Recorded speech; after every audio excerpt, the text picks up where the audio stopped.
Okay, let's go. So, good morning. How are you? People online here? Yeah. No? Good morning. Okay. Um, Today, another week, amazing week. We will focus on electronic design. Woo! So we will go from the very basics of what are some electronic components, and we will go also into reading a little bit of datasheet. Datasheet is the electronic, let's say, the electronic guideline for each electronic component, and has some information about the size, what it works for, especially it's like the CV of, if you we call it like that, the curriculum vitae of the electronic components.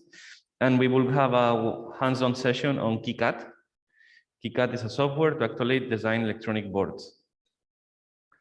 The first time you see electronic design software, especially from not industrial or mechanical electrical engineers, is a little bit confusing. So we will go on the basics, we will go slow, and we will repeat a few times. Remember that always these classes are recorded. We have not only this year recording, but last year recording and last year recording. That is the same. Because basically we do the same simple sample board for every year. Oh, this is speaking really loud today. So as always, in the Fab Academy, local documentation, you go to classes, electronic design, and you will have the presentation, some links that we use later. We will use the Kicad one.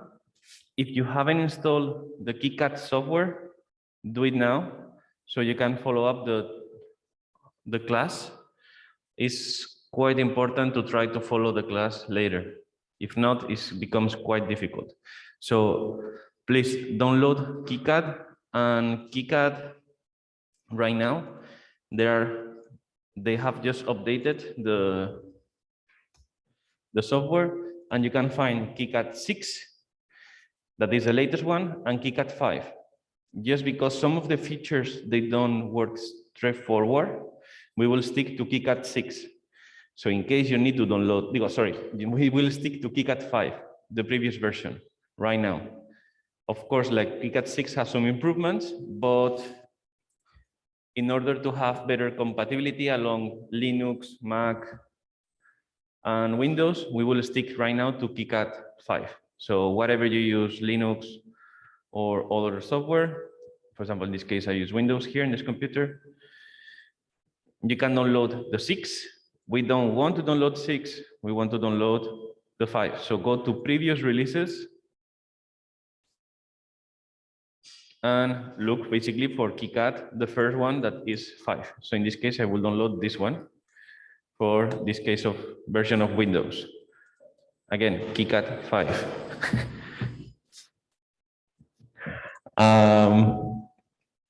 You have always down the page a few resources, like from Guerrilla Electronics, that is really nice guides on to electronics. It's the first time of knowing what's electronics, but we will go among all the components a little bit. So today is going to be not a really long presentation. It's going to be like 45-minute presentation, no more than. Basically, want to answer all your questions as much as I can. And then we will have a break, and then we will go on the hands-on session. That is the important part of the session. So let's go for electronic designs. We have tried to simplify the explanation of what are the most basic and standard and most used electronic components and what they are used for. So let's go for the first ones. What is a resistor? What is a resistor? Anybody? Yeah? Exactly. So the function of the resistor is to resist the path of current. So they can have different shapes, different form factors, and they can have different representations. Why? It's something that is already a sneak peek of what will happen in the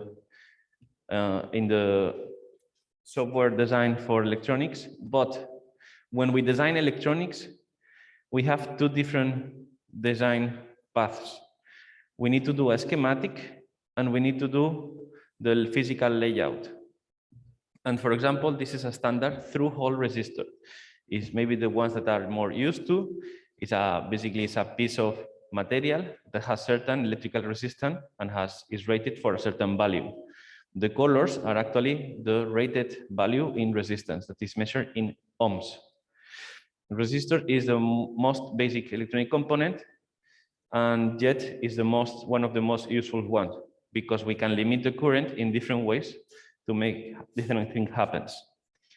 On the right, you can see, for example, what is the diagrammatic graphic representation of a resistor.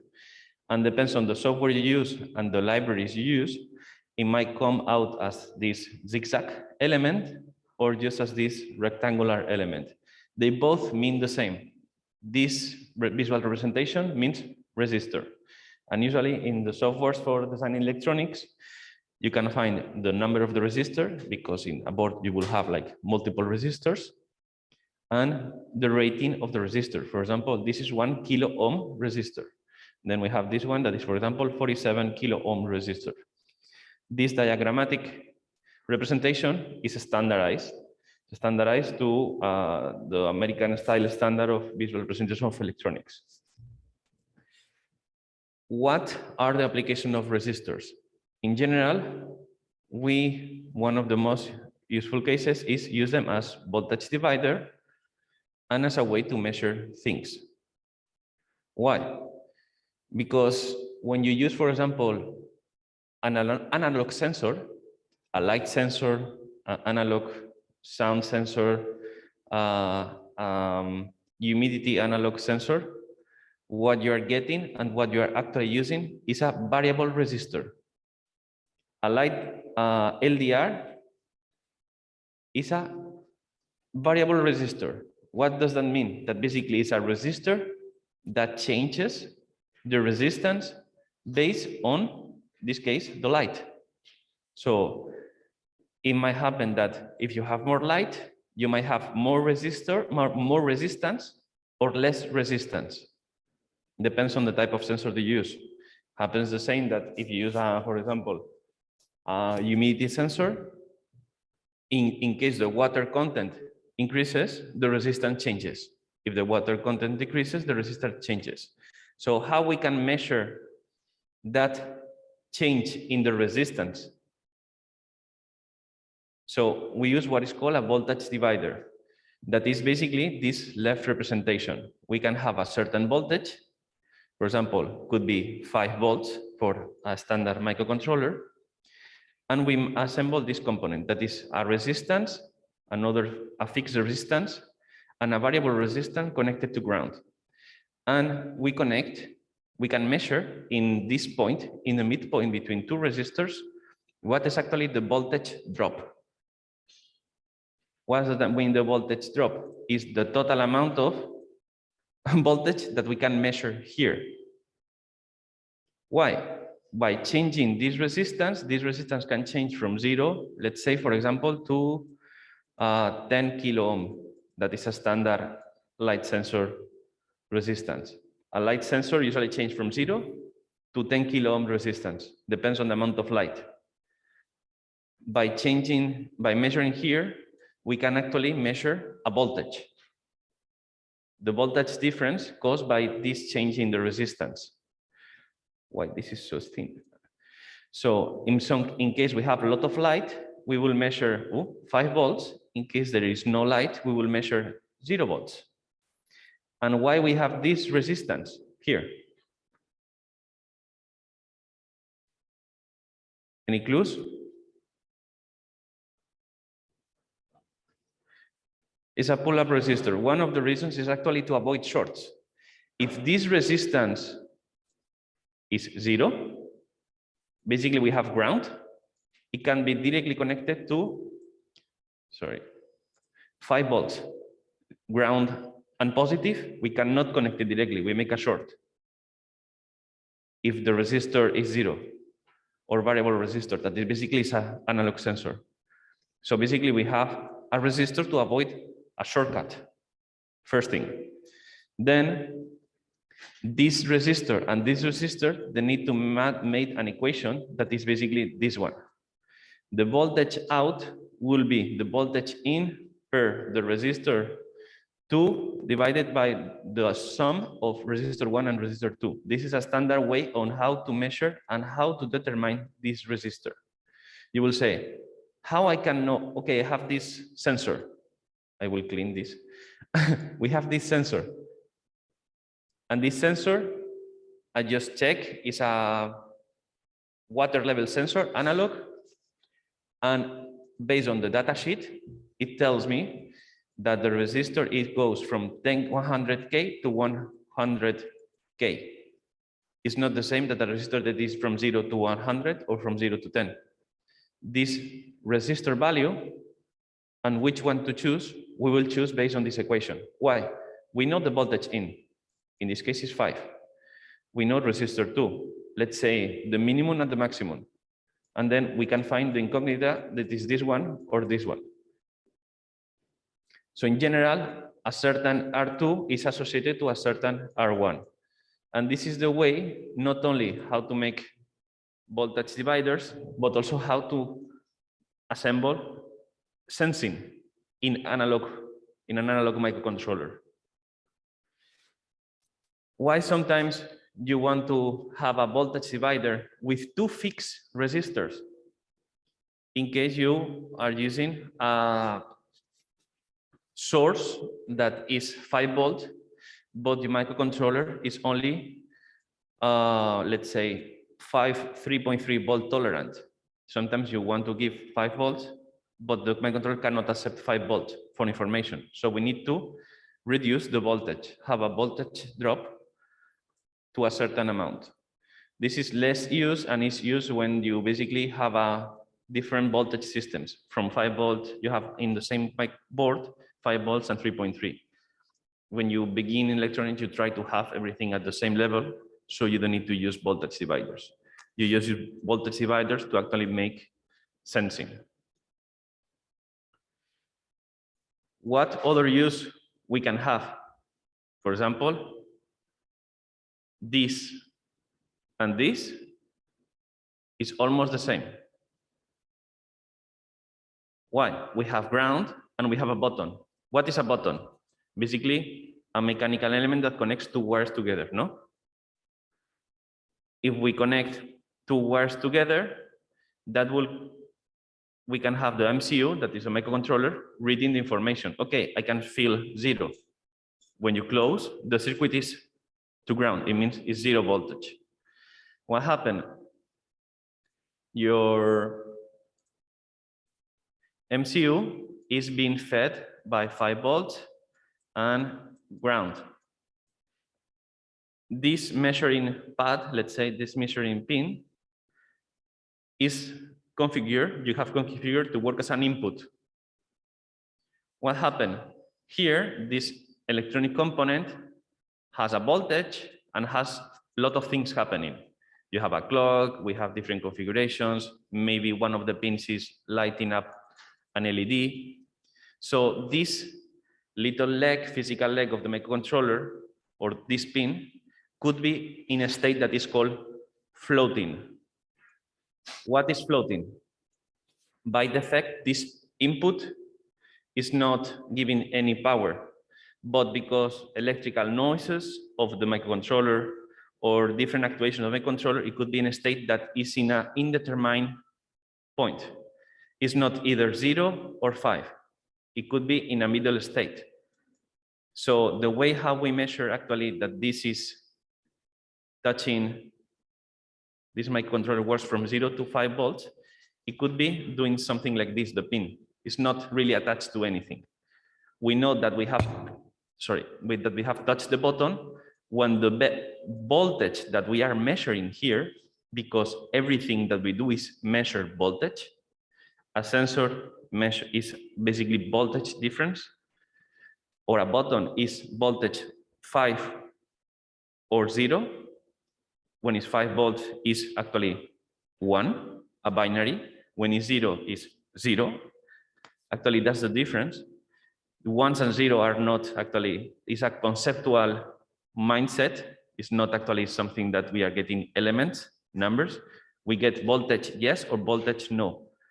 What we do is, when we close the button, what happens is the voltage is stable to 0. When the button is open, the pin could be left floating. So what we do is we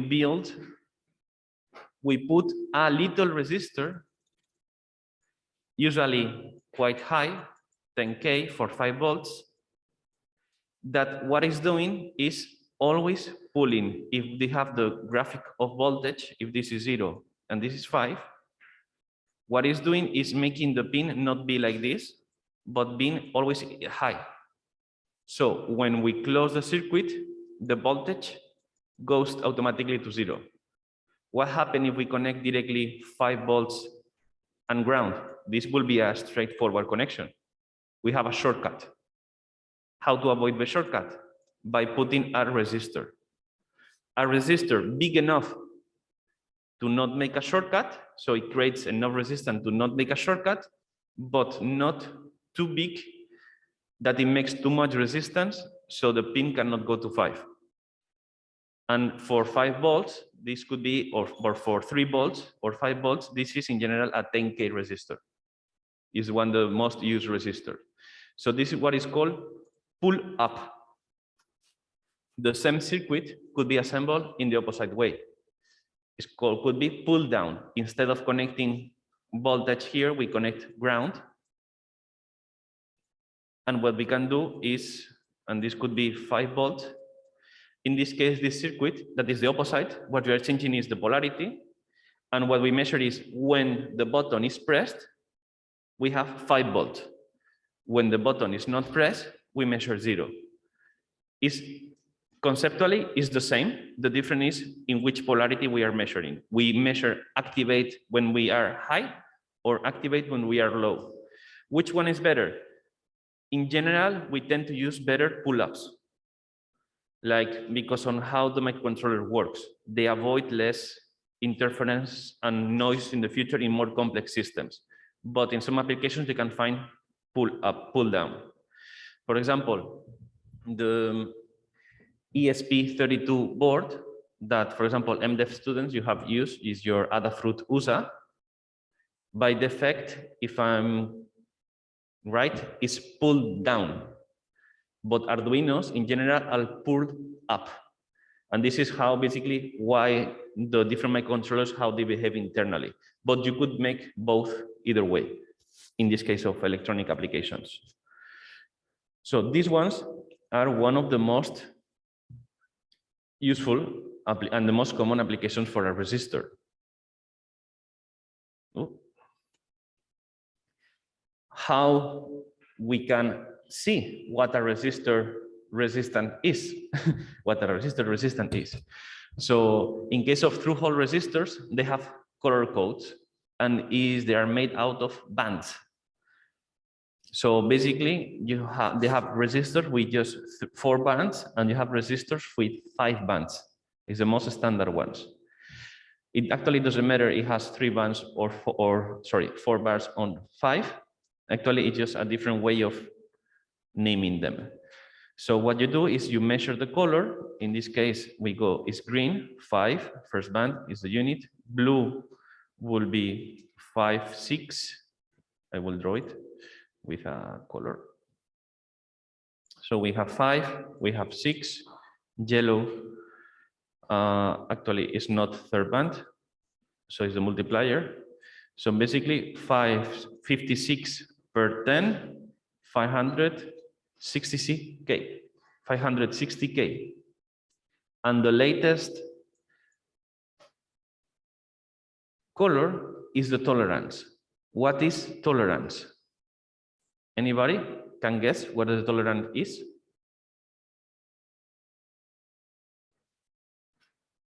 Sorry?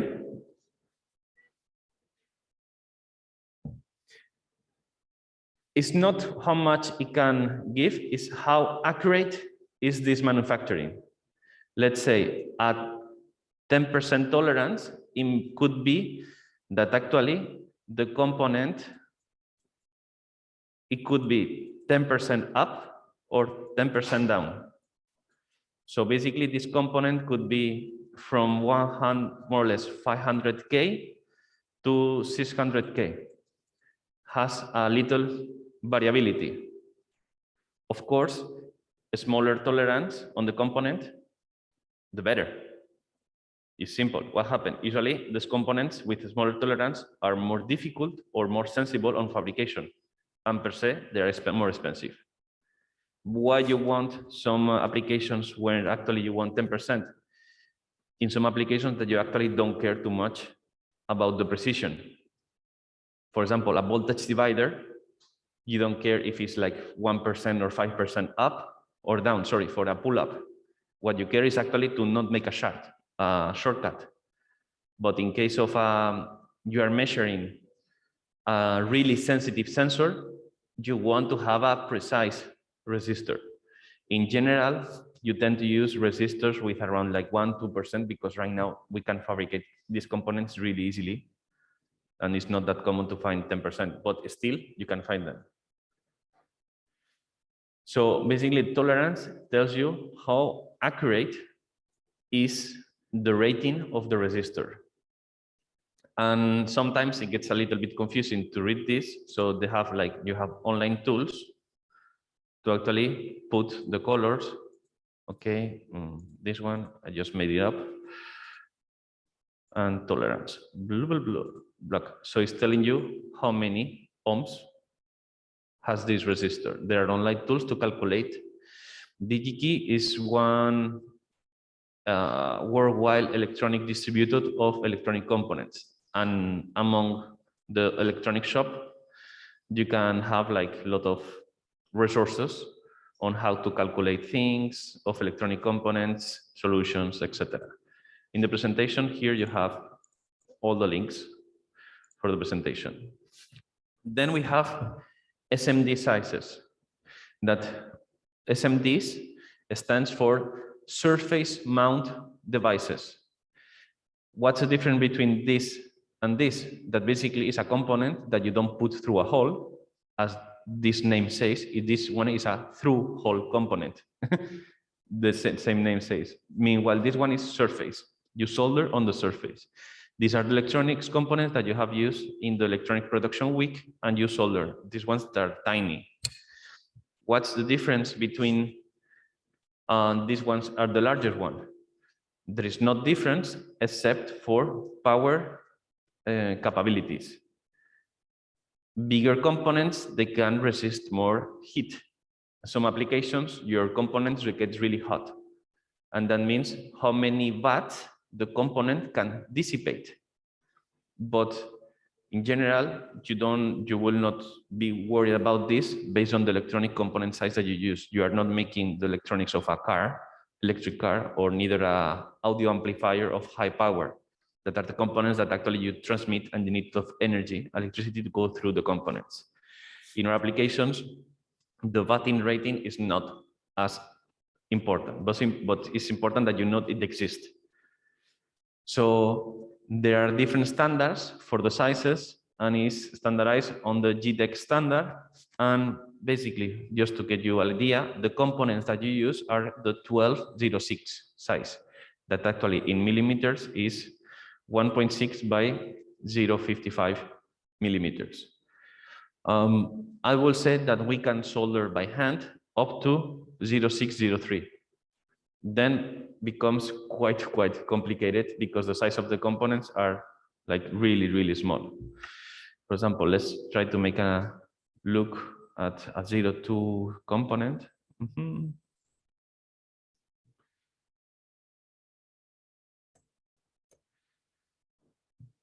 Why isn't Russian this computer? No idea. Okay,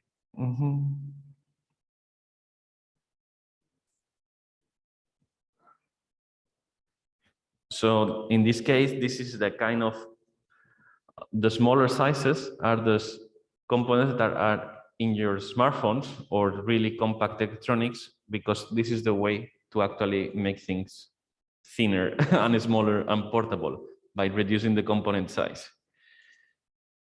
For example, in this case, we use these ones, but you have a lot of pictures online on what are the size of components.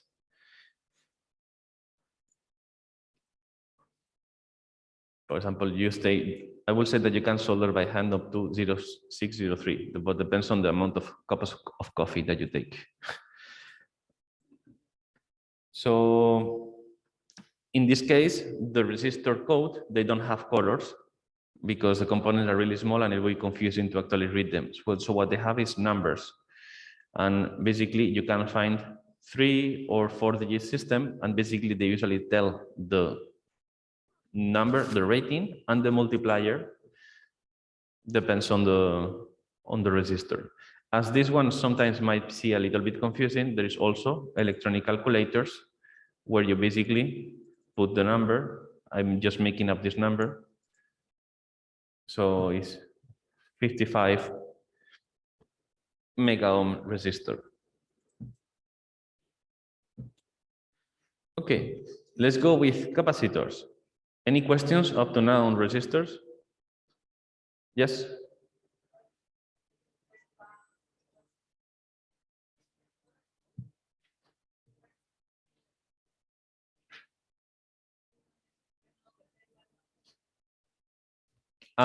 Why I said the third one, the band doesn't matter, because in this case I was reading the 4-band resistors.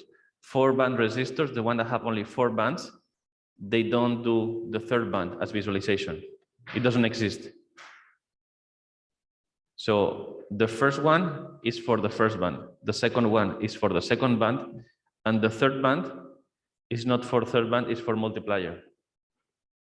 And the second type of 5-color resistor, actually they mean third band. Why you will have these ones? Because with 4 bands, you can only make round numbers. Meanwhile, with the 5 bands, you can make more accurate numbers. Let's say most of the resistors are like 100K, like 100, 200, or 220, 240, 250. What happens if you have a resistor that might happen that needs to be 499? In this case, you will choose a resistor that is 5 bands, because actually could be rated up to that resistance. In general, 5-band resistance, they have embedded, inherited, lower tolerance. Why? Because you need to be more accurate. And why that convention exists. Did that answer? Okay. So capacitors. Basically, a capacitor, we can simplify it, and this is always like I'm trying to oversimplify everything. There are basically a small, fast charging or discharging batteries. They are basically components that store charge, and they can discharge it really fast, and they also can be charged really fast. You might see as like instant batteries. Instant batteries you can charge them and discharge them really fast. What they are useful, actually, sometimes it gets a little bit confusing on when to use them, but as an architect that knows electronics, I can simplify it as in case of doubt, use a capacitor. If you don't know if you need to use it, but in case of doubt, most of the cases, it never hurts. So what is the visual representation of capacitors? In a schematic, in electronic representation, we can have these 3. Depends on the type of capacitor that you use. Why? Because we can resume as ceramic capacitor. It means a capacitor that has no polarity. We can connect in either direction. A capacitor has only 2 legs. And electrolytic capacitors, polarized. You might seem that there are you recognize them as they have this kind of cylindrical shape. Electrolytic capacitors, in general, they have like more capacitance. They can store more electric current onto them. And they are marked on the negative side with a white label, most of cases. So, for example, this is a ceramic capacitor, has no direction, no direction, no direction, no direction, no direction. This one, I have no idea. This one, for example, this one is ground and this one is positive. This one is ground and this one is positive. In this one, we don't see really well, but we can assume it's here. So ground and positive. Ground and positive. And this case is ground and positive. What happens if you connect the opposite way? It explodes, literally. Most of times you are using small capacitors and basically they explode like a popcorn. But if by somehow you get to the brilliant idea of disassembling, for example, a TV or a house amplifier, like audio amplifier, the size of the capacitor are in general quite big. Be careful with them.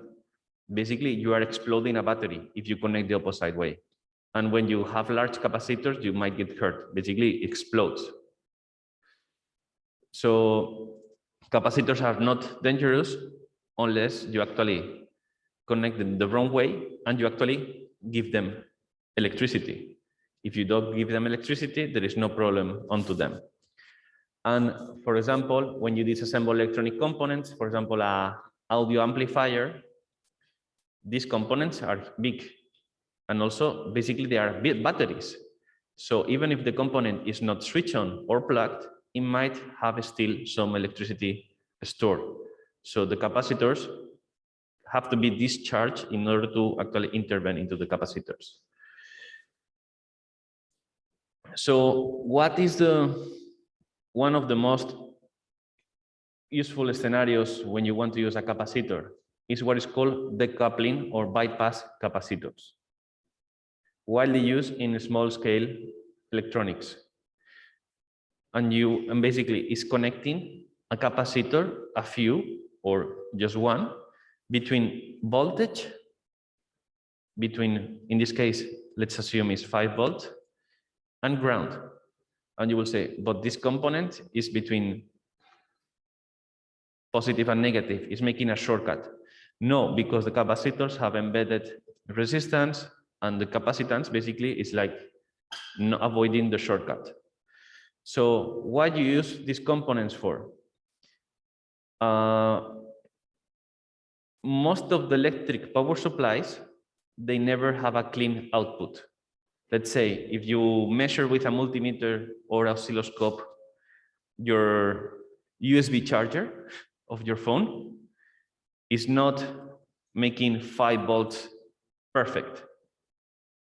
The voltage is actually doing this. And it might change a little bit. What happened with these voltage differences? This is making the microcontroller work irregularly. So why? The microcontrollers, they are time sensitive. That's how they know what to do and when to do. They have internal clocks. And how they manage the clock? By the clock starts when you provide them electricity. If the voltage has variation, the clock is unstable. It's not tick, tack, it's tick, tack, tick, tack. Because the voltage, the amount of electricity they are supplying to the microcontroller is unstable. So in order to avoid that, we put decoupling capacitors. It's not only about the clock, there are like a lot of things involved, like analog to digital converters, the memory storing of the microcontroller, etc. But in general, when you make electronic controller, you always need to put a capacitor to stabilize the voltage. That you can make, let's say, a power supply feed be stabilized. So actually it has no variation. That's something that happens a lot between power supplies. Power supplies, this 220 volts to switching power supplies, this 220 volts to 12 volts to 24 volts converters, the ones that you can see in 3D printers, or the one that you can see for your project. You can see some of them, they have a grid, and you can see actually big capacitors inside. What are these capacitors for? To actually stabilize the voltage output coming out from the electronic supply. Other use of capacitors is actually, for example, in hi-fi equipment, when you want to filter some kind of signals. Why? As if you have a voltage, I cannot draw here, there's not too much space, maybe here. If you have a voltage that is jumping, that in case of sound, that's actually the sound, change in voltage, with a small capacitor, you can filter small changes and still get the big changes out of your circuit. So for example, if you have, this is the output of your hi-fi and you have two speakers, one is a big bass, another one is the tweeter, the small speakers for the high tones. You can use a capacitor to filter up the small high tones for the subwoofer and still have the hi-fi, like the hi-fi, the high tones on the tweeter. So you can separate the signals by filtering on with capacitors.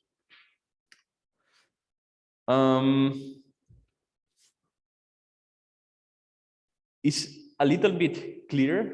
I don't expect to be completely clear. So basically always think that a capacitor is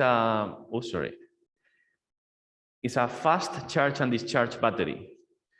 So applications and other applications, for example, you have an LED stripe that is really big. You are switching on a lot of LEDs at once. What happened? Your voltage, when you have a lot of power consumption, suddenly your voltage might spike. You have a peak of consumption. Maybe your power supply cannot handle that peak of consumption, but you can have a capacitor in the circuit to help in that moment of that energy peak. So in between the power supply and the capacitor, the voltage is stable for your circuit. Happens, for example, when you're making a project, happens that everything is working, but suddenly when you switch on everything at the same time, your microcontroller resets and restarts. Why? There is so much amperes and power needed by your circuit that your power supply is too small for being able to deliver that amount of amperes. So what happened? Your power supply switch off for a second because has exceeded the maximum amount of power that can provide. But we only do it for like quarter a second or like 100 milliseconds. This happens really fast. How we can solve this? By having a large capacitor, storing electricity, and just pushing when it needs to actually, when you have that peak of consumption. Is a quite common application of a capacitor. Why you will do that? First, you can make a circuit with a smaller power supply. You can save some cost by using a small power supply. And you will say, okay, but this is like being a little bit short on money. I have no problems to put a large power supply. Happens, for example, on your phones. Your phones, they don't need a big power supply all the time. You just need for some case scenarios. So you can use smaller components and not have a super big battery to be able to provide a lot of energy for that second. So that means you can make your devices smaller and being designed just for the applications that you need for like 90% of the time and not that 10% of maximum peak of use. So let's go to diodes. Diodes are basically a small components that they only allow the electricity to flow into one direction, and they constrain the electricity to go in the other direction. One of the most common application of diode is what is called the light emitting diodes. That is called basically a LED. That's the acronym of LED, light emitting diodes. And you can see here that actually the visual representation of a diode is a LED diode. Oh my God, what is the annotation? Is a diode is represented by a triangle and a wall. That means the current can flow in this direction and will be stopped into that direction. It can go in that direction. So diodes are in general useful for protecting circuits and to constrain the voltage from going reversed. In case of LEDs, the diodes are visually represented by some little arrows. That means they are emitting light out of the diode. That's why basically a LED only works in one direction, because it's a diode. For example, here you have the standard. This is a 5mm diode. That is the one that you might have LED. That's the one that you are more useful, the ones that you might have used. And this is a SMD LED. That basically is what happened here, but surface mount. And you have a negative and a positive terminal. And this is actually the little part that is emitting light. For example, RGB LED is basically 3 LEDs combined. It's not like a special type of LED. It's just 3 LEDs combined in the same package. Actually, we have 1 LED, 2 LEDs, 3 LEDs. And by having the R, G, and B, you can combine them with different intensities to be able to make all the colors, the same as we do with the screens. Diodes, for example, standard ones, not LEDs, are represented with this schematic representation. And basically, they are useful to constrain the electricity from flowing into one direction or the other one. You have then subtype of diodes. We have LEDs is a subtype. Then we have Zener diodes.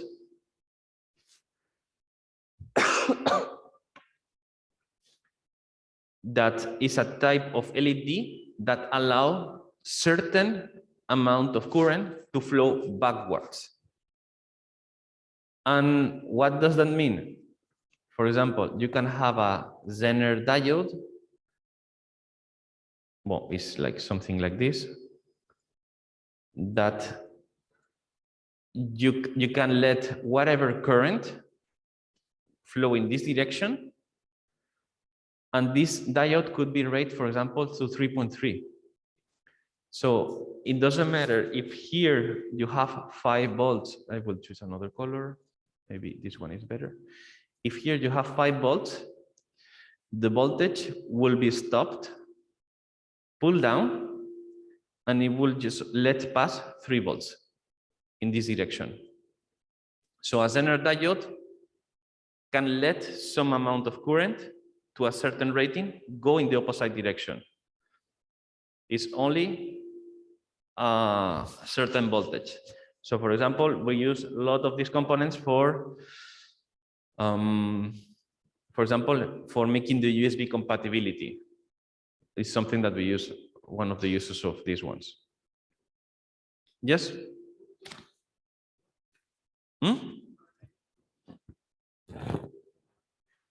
We use for USB compatibility when we make microcontrollers that work at 5 volts, but the USBs, the data on the USB port is at 3.3.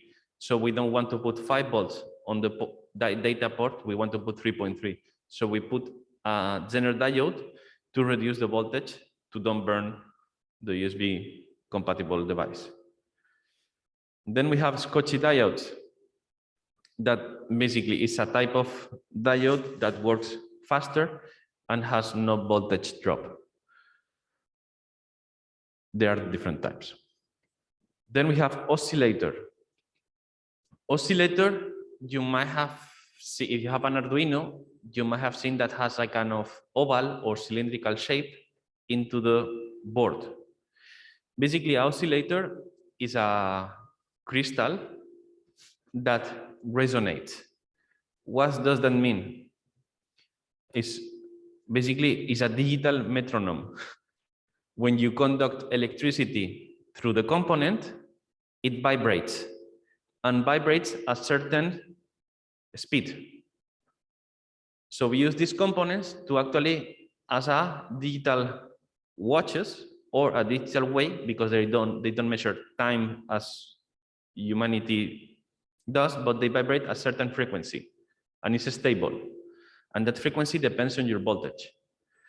So for example, when you overclock, let's say a computer, what you are doing is making the clock work faster. That is actually designed for. How you do is by giving more voltage than the design is rated for. And when we use these devices, okay, we cannot explain them individually, but we need to explain them together with a microcontroller. Most of the microcontrollers, they have crystals or a clock, internal clock. What does that mean? That, for example, in a, I don't know, one of the simplest one.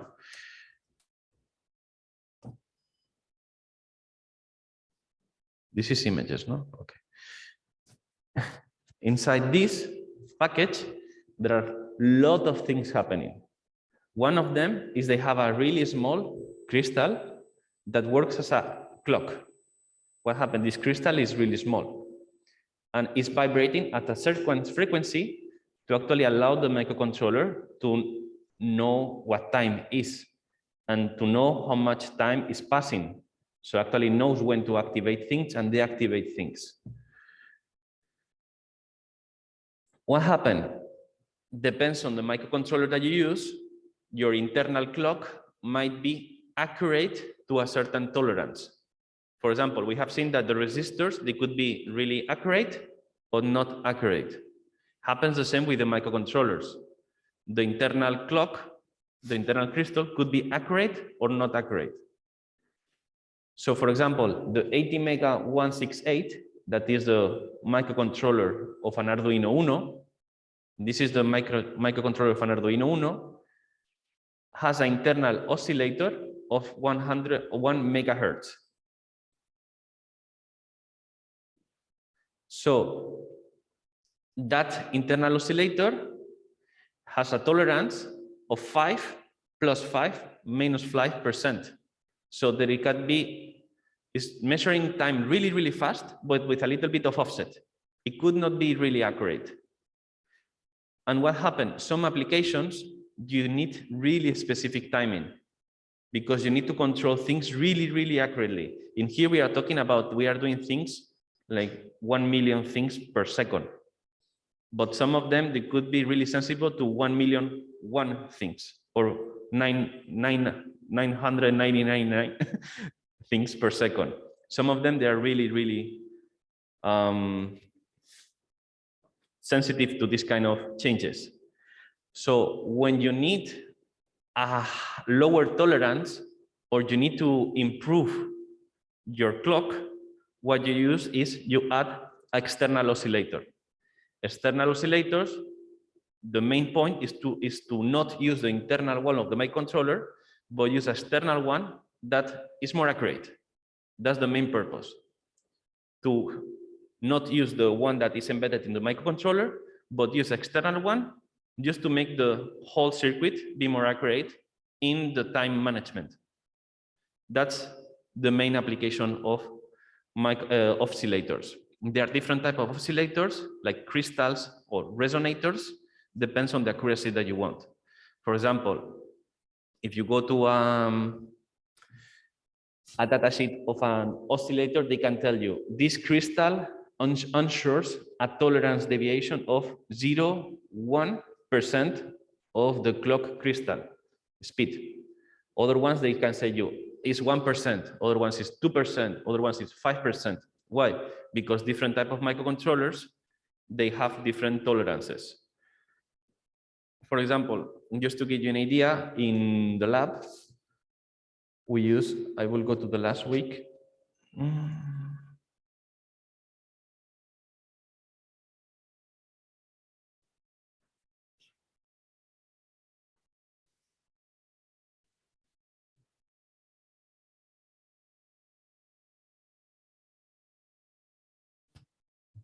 Okay.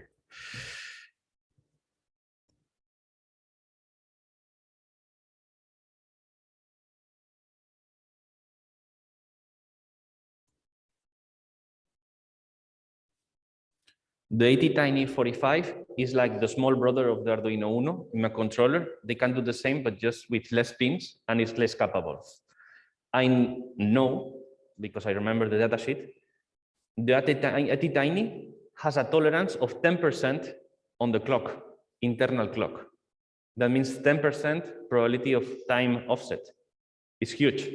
Why? Because this little microcontroller is specifically built to not be really accurate on time-sensitive things. What happens if you want to do something that is really time-sensitive?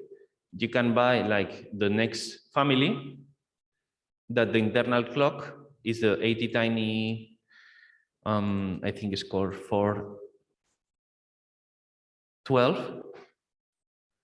Yes, it's basically, let's say, the next generation of this 80Tiny, and the crystal is accurate to a 2%. That means we got a huge improvement in the timing.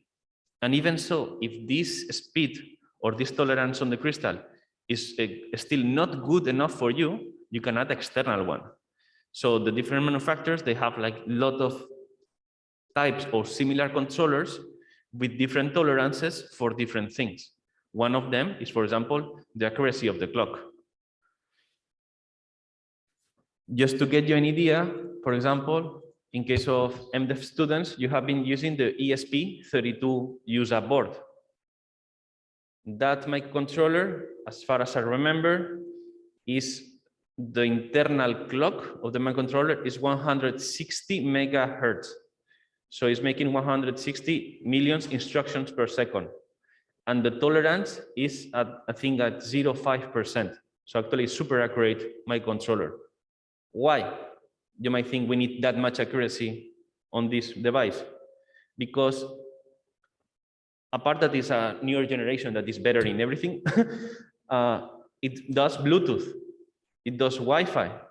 Those kind of applications, in general, you need to be, they are really time sensitive because you need to transmit and communicate data with other devices. So actually the accuracy of the clock needs to be quite high.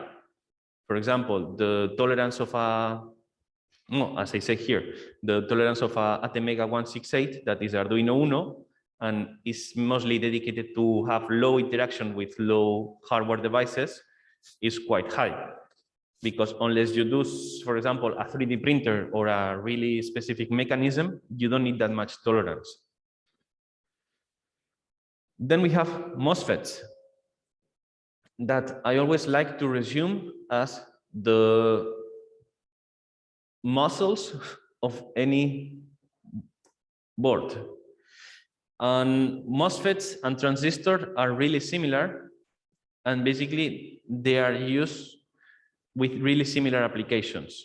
We can define them by transistors and MOSFET. Let's go with transistors. A transistor basically is a device that works as a gate, power gate. What does that mean? Let's say you have a circuit that needs a lot of electricity. Your microcontroller has logic pins, has terminals to connect. These logic pins, they can only provide instructions. They cannot provide a lot of electricity, a lot of amperes or a lot of voltage. Actually, they are really low. They can only push a little bit. The maximum general thing that they can do is light an LED, no more. Properly, like to properly do is actually light one LED. So what happens when you need to connect 20 LEDs or a big motor or I don't know, a light bulb that works at really higher voltage? You need a MOSFET or transistor that is basically an electronic switch. is a switch that is controlled by the microcontroller. So we could get to actually represent this as a gate. This is a switch. What happened? We don't have a human hand pushing the switch. What we have is a microcontroller pushing the switch. This is a transistor and a MOSFET, and is represented through this.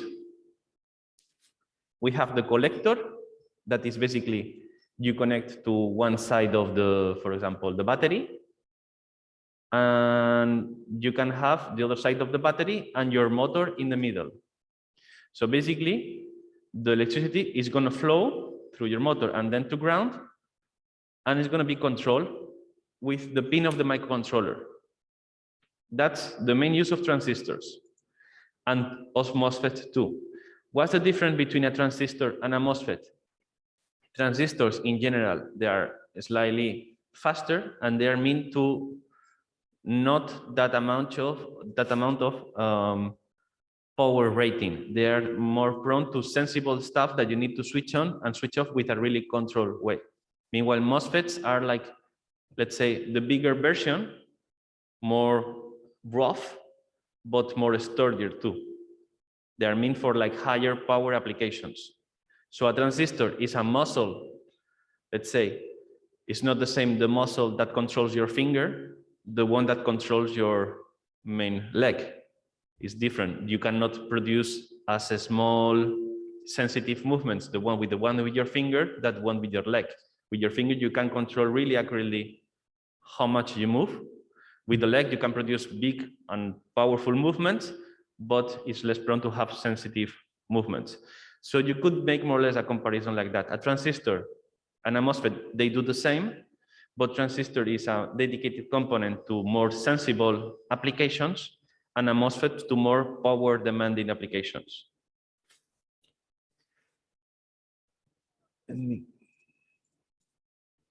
So we have MOSFET where actually they can have different type of activation. We can have, this is a GFET, this is a transistor, and this is a MOSFET. These are the visual representations of what are the MOSFET. You see that the MOSFET actually is separated in the diagram. Why you might want to have a MOSFET represented differently than a transistor?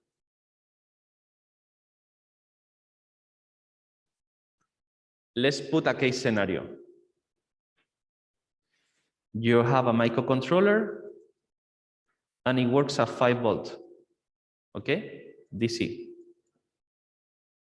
And you have, I don't know, you have a device that basically creates a lightning strike. It's a strike. Because you want to electrocute someone. So this device operates at 1000 volts DC. How we control this? We will have a connection to a battery. Let's say we have a battery of 1000 volts. We have the connection, and we have the positive that is going to a MOSFET. I will draw it in a simple way. And the microcontroller is controlling the MOSFET. Why would you want to use a MOSFET and not a transistor? First, we are using a really big difference in voltage. And this device also consumes, I don't know, 20 amperes. This actually kills you. It's a thunder. So what happened when you transmit that much electricity at really high voltage, higher voltage, or a lot of amperes, you produce electrical noise. There is, you know that when you have a cable with a lot of electricity running, you also create a magnetic field in any other device close by. So that means you can create electrical noise. So MOSFETs are more isolated. They are better at isolating electrical signals. That's why the representation is separated, because actually internally the component doesn't mechanically touch anything. It's just a different changes the material properties of the ceramic elements and isolates the different circuits in a better way. By so, it means it's less accurate than a transistor, but at the same time is better for isolating. What will happen, for example, in the, let's say, I'm exaggerating this, if you use a transistor, you can produce electrical noise coming back to your microcontroller and burn it, for example, or destroy the microcontroller. So for applications where you have a big difference in voltage or a lot of amperes difference, you want to use a MOSFET. For applications that you want to switch on small things, you want to use a transistor. This was a little bit clearer. What we use MOSFETs for? Electronic switches. Like basically, they are electronically controlled switches. When to use a transistor and a MOSFET? In case of doubt, for our applications, use MOSFET. Like in general, for applications, we tend to use MOSFETs most of the times because they are, let's say, good enough. When I'm saying like why we use a transistor is for the really accurate applications. When we talk about really high accurate applications, we are talking about like 1,000 million things happens in a second, or really time sensitive elements. Like for most of our applications, we use MOSFETs. Then we have regulators, also what commonly known as a dropout voltage regulator. That basically what they do is they adapt the electrical power supply to the needs that we need, actually. What does that mean? Let's say we have a 12-volt battery. We connect to an LDO. And this outputs, for example, a fixed amount of voltage based on the regulator. They will output, for example, 5 volts, stable, and they will say at the maximum of 1 ampere. So each regulator has a certain rating. Let's say it's a power supply for your board. Why? Because you have a battery that doesn't match your microcontroller. You cannot, the microcontrollers have some voltage specifications. Most of them, there are like 5 volts, 3.3 volts, 1.8 volt, and some cases like 0.5 volt. And most of the power supplies, for example, as simple as a battery, is 12-volt battery, 9-volt battery, 1.5 volt battery, or 3.7. A lithium cell battery, a LiPo, is 3.7. How are you going to power a microcontroller that was a 3.3? You need a regulator that basically is a device that, as the name says, regulates the power according to your electrical needs. It's important to not only look at the voltage, but also look at the amperes rating. Amperes is the total amount of power that they can deliver continuously.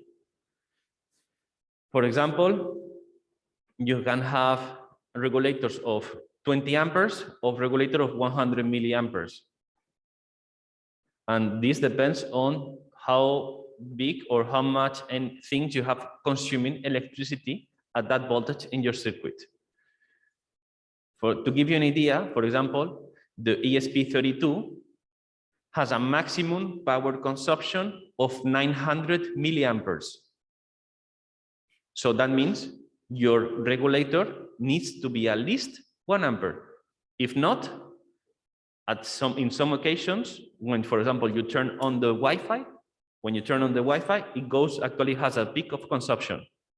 In that moment, if you use a 500 milliamp regulator, the regulator cannot push and provide that many amperes, and it will switch off for half second to avoid overheating and breaking itself. That means it will switch off your circuit for a half second. That means your microcontroller will switch off and will restart again. So always you need to adapt your regulator according to your electrical circuit. Then, how we know all these kind of things? Data sheets. And this is quite scary to do that data sheet the first time.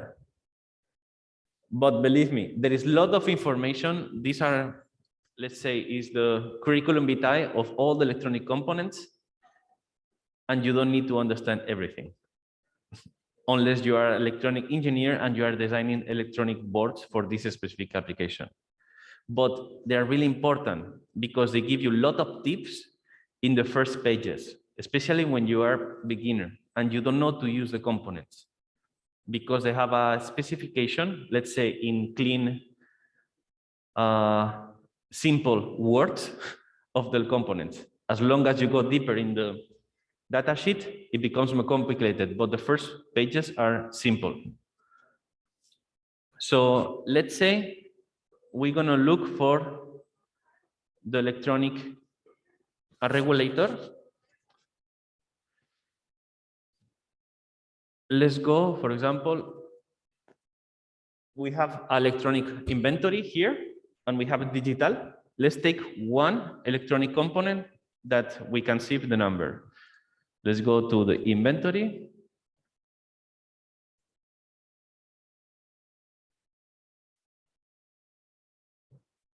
I don't have the password here. Actually, it's here, I think.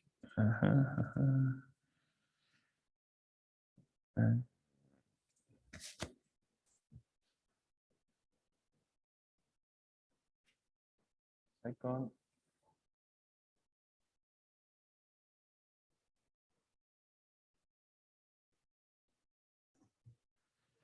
Edu, acabo de mandar en el chat el... Student password is really safe.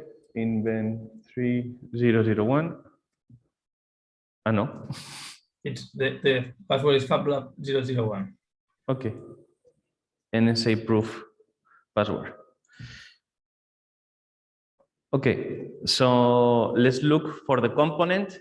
I just checked the box and I'm gonna look for reg, that is a regulator. Part.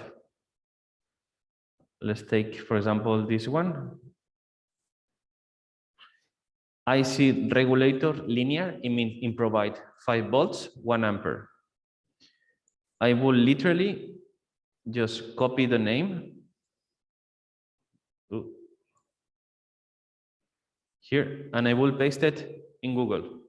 Why? Because the electronic components, the serial number are indexed really well and it will go directly to the DigiKey. DigiKey is one of the biggest worldwide distributors of electronic components.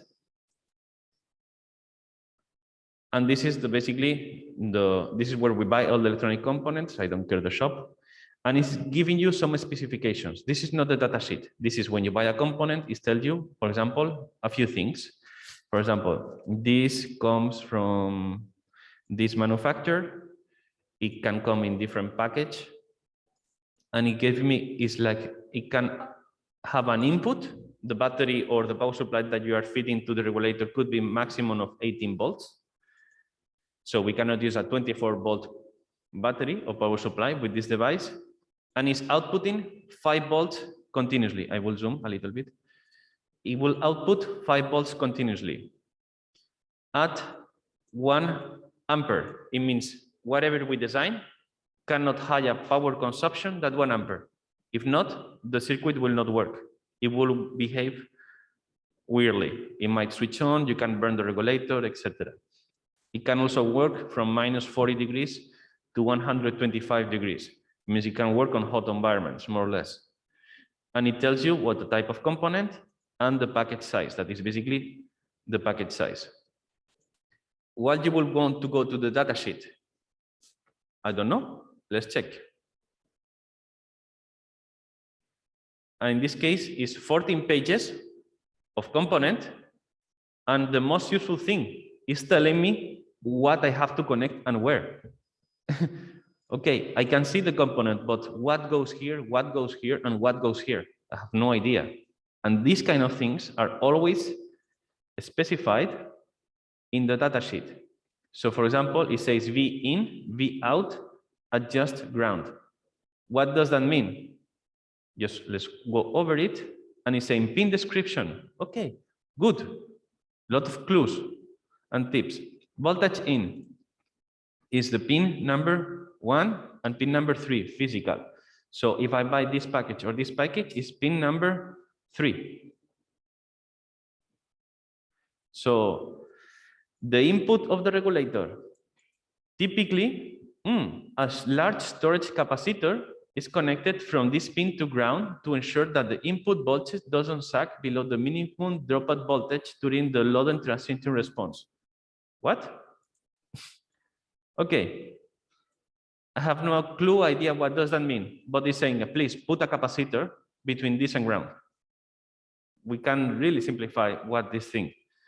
Basically, and this pin must always be 1.3 volts higher than the V out in order for the device to regulate properly. This is interesting. Why? Because let's draw it. If this is in, it wants to have, actually, this is the diagram, typical applications. Most of the devices, they have a simple drawing like this, saying what else, what components do you need or you don't need next to the microcontroller, to the component. In this case, this is the regulator. It means it needs a capacitor between in, positive in, and ground, and between out and ground too. So already, just to use the regulator, we need to put these capacitors, and it's telling us the minimum capacitor that you need. If you can have the same unit, better. If not, just put the next bigger one that you can have in your inventory. And it also tells you the 1.3 volts. That means the minimum voltage that we need to provide to this regulator is plus 1.3. That means 4.6. The voltage, the minimum voltage at the in source needs to be 4.6 volts. If not, this regulator will never work properly. And this happens with all the electronic components, with all.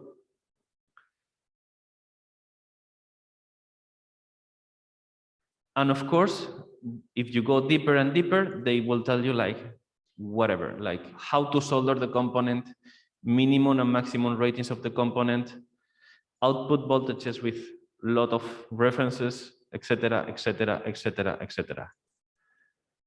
So, for example, let's go and just tell me another component that you want or you're curious about.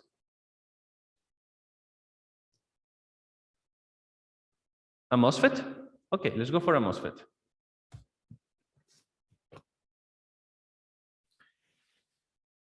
For example, this MOSFET that actually is really small, this MOSFET measures 2 millimeters, can handle 1.7 amperes. That's a lot for such a small component. Let's go to the datasheet of this component. I copy the number.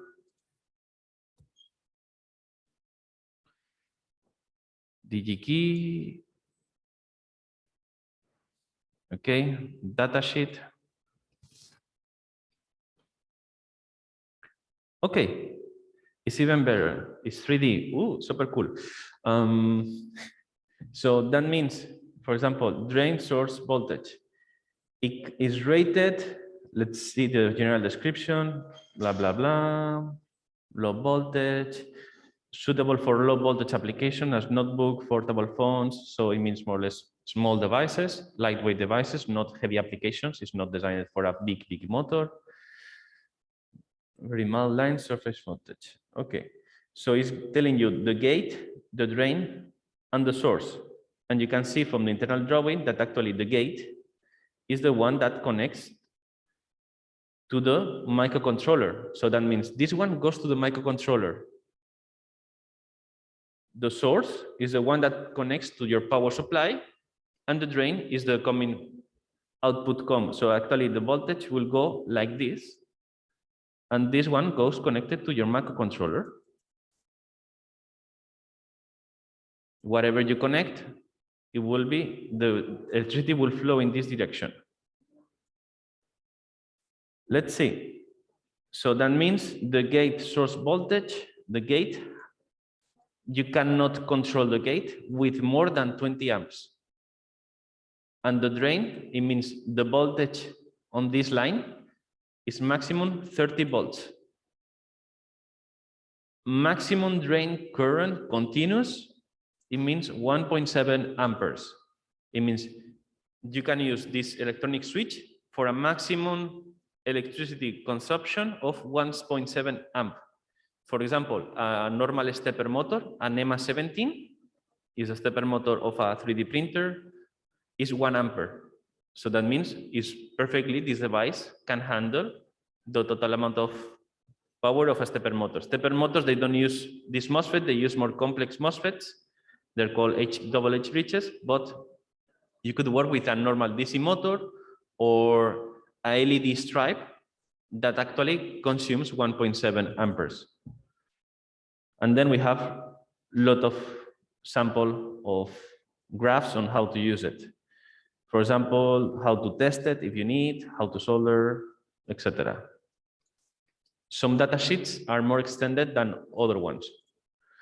For example, let's look for a microcontroller. Let's go to a microcontroller, okay? Let's take a 80 tiny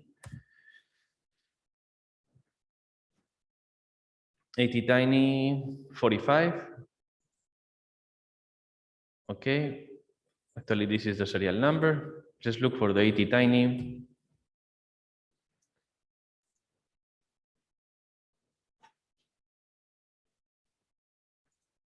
And here, don't get scared, but the 80 tiny datasheet, in this case, is 30 pages.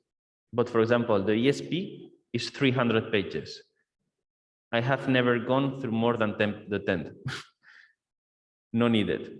So it's telling you a lot of the characteristics. But first, let's go here. Okay, this is, I mostly don't need too much more than this. It's telling me where I need to connect VCC, it means the voltage, where I need to connect ground. And we have the pins configuration. This is, they can sell this microcontroller in this form factor or this form factor. And it's telling me PB2 has SK, USK, SLA, ADC, TO, into PC. What the hell does that mean? If you hover over it, they will go one by one, telling you what this pin is specifically designed for. What actually happens inside the microcontroller, about code examples, register summary.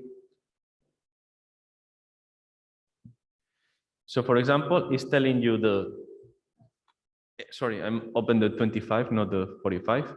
So it's telling you that if you supply this microcontroller from 1.8 to 5.5 volts, the clock is 10. If you supply from 2.7 to 5.5, you can work at 20 megahertz. That means if your voltage is between 2.7 and 5.7, you can actually program to work faster. If your battery is between 2.7 and 1.8, you can only program to work at 10 megahertz. And this is important, depends on the application.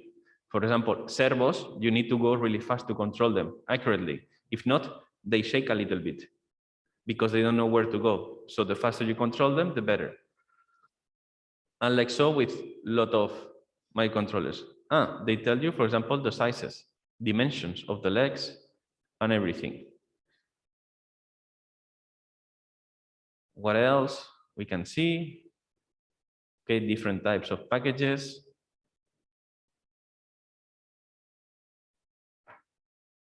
Data sheets, more data sheets on each one of them. So one of the most important parts is the pin. For example, this could be has an ADC. What an ADC means, it means this pin could be used to measure analog signals. ADC stands for analog to digital converter, transform analog signals into digital. And we have seen that this microcontroller is not really accurate. The clock is not really accurate. Where you will connect a crystal? Between PV3 and PV4. Crystal. So basically, if you want to connect a crystal, you will put a line, you will put your crystal here, and you will connect to this one. And that's how you will connect a crystal to this microcontroller.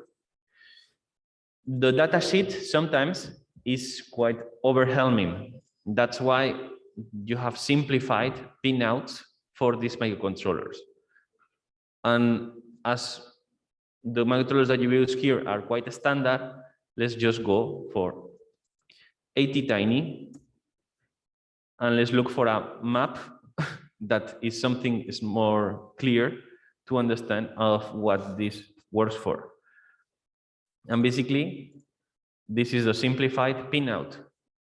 So the same microcontroller, here we connect 5 volts, here we connect ground.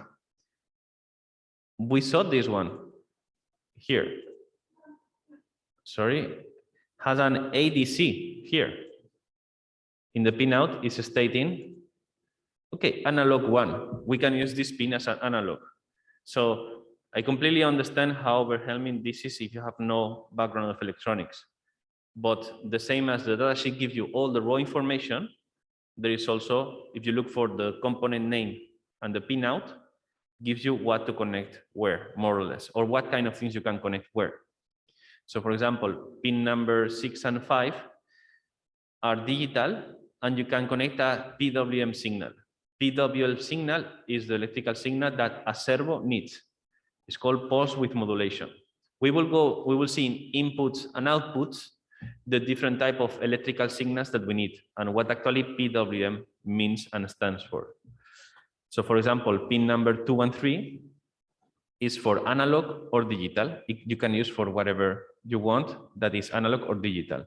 And actually, pin number 1 is for reset. Let's say you want to restart your microcontroller. In general, is connecting this pin to ground automatically restarts the microcontroller. Sometimes you want to have these applications. And I think that everybody just fall asleep. So before we jump onto EDA softwares, that is actually design softwares, let's take a little break. It's okay? I think you need it, no? Okay, let's have like 10 minutes break. You have any questions before? No? We lost you like in the 5 minutes from the presentation? Okay. It's important. I understand sometimes it might be overwhelming, but you need to understand some terminology. You don't get everything at first, but this you can only learn by practicing and by failing. Unluckily, it's something that you learn by failing also. Okay.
Ready?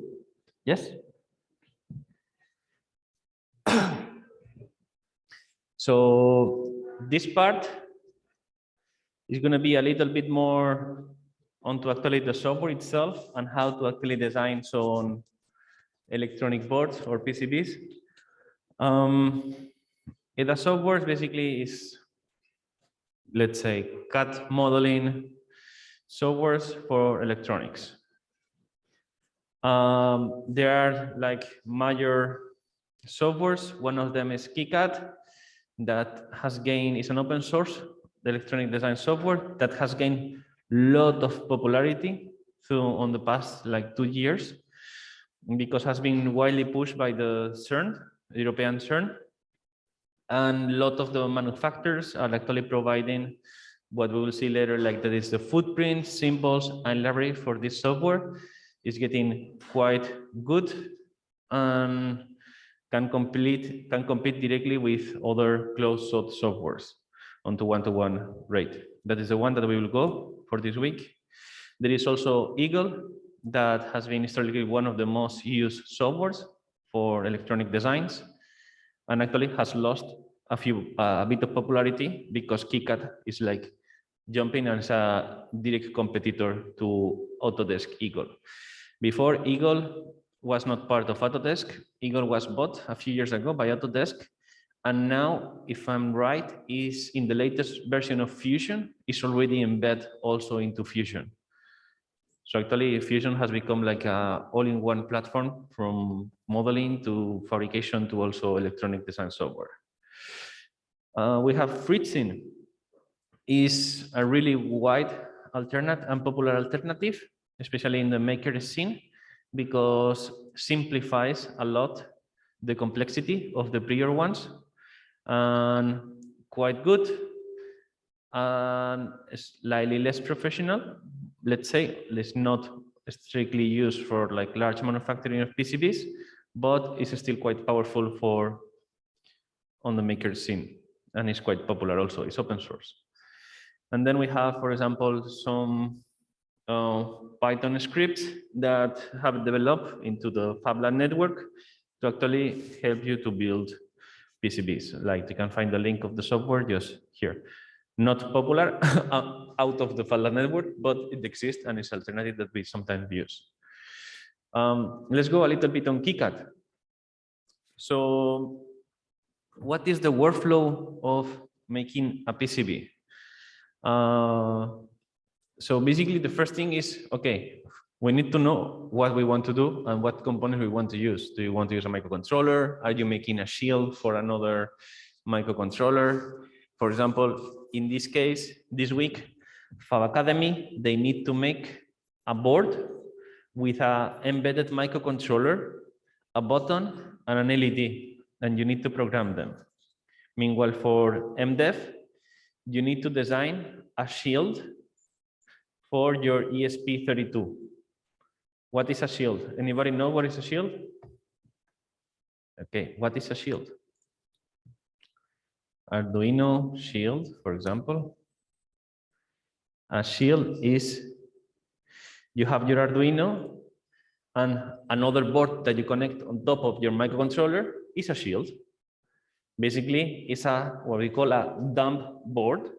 It's a board that doesn't have a microcontroller embedded into it in most of cases, but enables to actually not have a lot of wires coming out. For example, right now, if you have a Arduino and you want to connect an LED, you use jumper cables and a breadboard, no? You can make a PCB with the LED and you cannot plug it to your Arduino, so you don't have any cables and you have everything in a small package. That is a shield. It's a PCB that connects to another, usually a master or another microcontroller, and it's being controlled by this one. There are like a lot of different shields, and the point for this week is that you make a ESP32, who's a shield. That you make a shield for your board. to connect whatever you want, a LED, a button, a sensor, whatever you might want for your microcontroller. We recommend you to start simple if you don't want, or for example, if you have already a project going on that you're connecting a humidity sensor, try to make a PCB that connects to your HUSA without cables.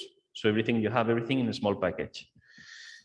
The difference between the Academy and Dev is Fab Academy, you need to make up the PCB with a microcontroller soldered onto the PCB. So first is conceptually design what we want and choosing the components. Second one will be to do the schematic. In case of ECAD softwares, we have two parts, the schematic and the physical PCB layout. And they are different. You don't design directly your physical layout. You first establish the connections, the conceptual connections, and then you actually design them. Then you save your files for fabrication. In case of industry, you want to produce in a manufacturer, you will save as a Gerber. Gerber is a standard electronic sharing file format for manufacturing.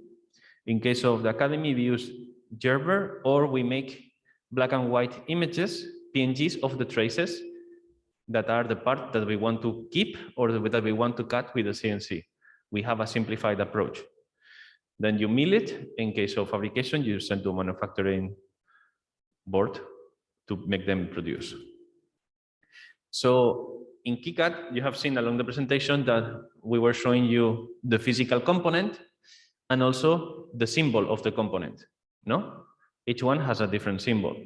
Why? Because the first thing we need to do is design the conceptual diagram, well, the diagram of connections it's called the schematic of the connections. Actually, it doesn't matter if the connection, if the component is here, here, or here, it's a schematic. It means it will say that this component is connected to this component and it will be connected to this component. But it's not the physical representation. It's just a mind map of the connections. And that's called a schematic. It's the first thing that we want to do. And then we will go on to actually the physical layout of the components. That is the real package size. And we will start, sorry, click the wrong one. And we will start literally drawing the physical lines that will connect the elements.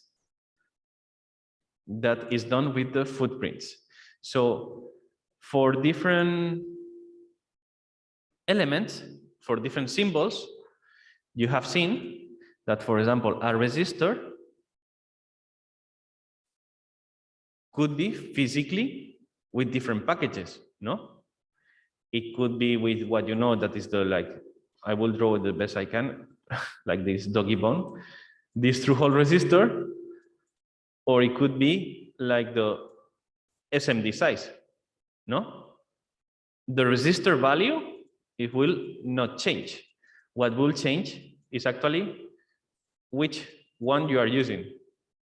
That's why with in electronic design softwares, you do the schematic using symbols, and then you produce the file of the physical layout, because you might want to change in the future how the physical layout is and which component size or packages you are using. But the schematic is still the same. So we have the footprints, that's something that is associated to a symbol. And for the same symbol, we might have a few different footprint sizes, depends on the component and the manufacturer. So this is the mind map on actually how the design software works. But first, we need to add some libraries. What are the libraries? It's basically an association of symbols to footprints. And each manufacturer provides different libraries for their own components. And that's one of the reasons why Kicad has gained popularity, because a lot of manufacturers have made like the catalog of symbols and footprint associations for the components in Kicad, and before they used to do in Eagle. So for example, a circuit of an LED, this is a really simple, this is connection of voltage. We have a button. If you close the button, if you close the second button, the LED lights. This is the schematic. And this is another schematic of, for example, it doesn't matter if you switch on this button or this button, the LED lights. This is a button. Do you understand this? This will be the actually schematic, but this is not the physical representation. The physical representation with something like this. And to jump from this to this, the softwares help you with some guidelines. You don't see really well here, we will see in the program, but they have like some thin gray lines suggesting you what component needs to be connected to what component. Like they are guiding you. And then it's up to you to do the connection like this, to do the connection like this, or if you want to be like freestyle, do the connection like this. Actually, there is something that is called PCB artwork, and some people actually design the PCBs in an aesthetic way, using like some patterns, etc. Yeah. Also, for example, we can say that actually for making a PCB, what we have is a black and white image, no? If you know the size between the components, you can actually draw your circuit in Illustrator, so you can make, for example, complex shapes. You can do it. Believe me, I have done a few years. It's way more complicated than it looks like. It's simpler to learn Kicad than make a PCB in Illustrator properly. Personal recommendation. Then it's up to you what you do with it.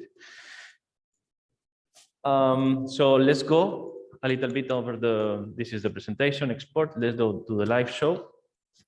And let's see at what actually, in the page, electronic design, here, we have the step-by-step guide on how and what we will do today in class. Explain. This is actually what we're going to do. But first, we need to configure a few things for Kicad. What will be the first thing to configure? The libraries. Like there are millions and trillions of electronic components in the market. The first thing we want to do is like, okay, do we want to be able to use all the libraries that exist in the market? No, we'd have like, I think we have around like, I don't know, 700 type of components here. We want to use the ones that we have in the lab and the ones that are accessible or standard ones. We don't want to use all the type of footprints. So what's the first thing you want to do? Go to download the official Fab Academy libraries. Okay. Go to the link. It's a repository. Download it. Download the zip. What we're going to do is add the libraries of the elements that we're going to use. Yes? Okay. Do it.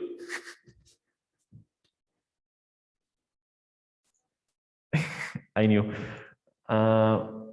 Then that's why I asked, actually. Download the official Academy libraries.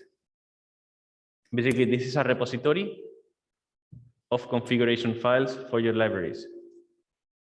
So download the folder.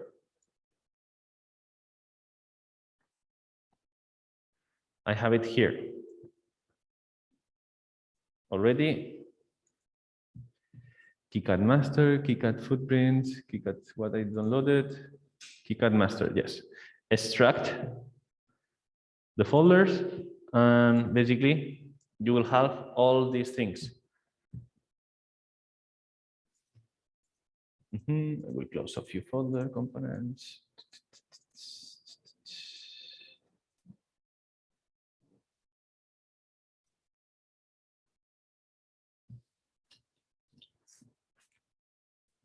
Have you downloaded the folder?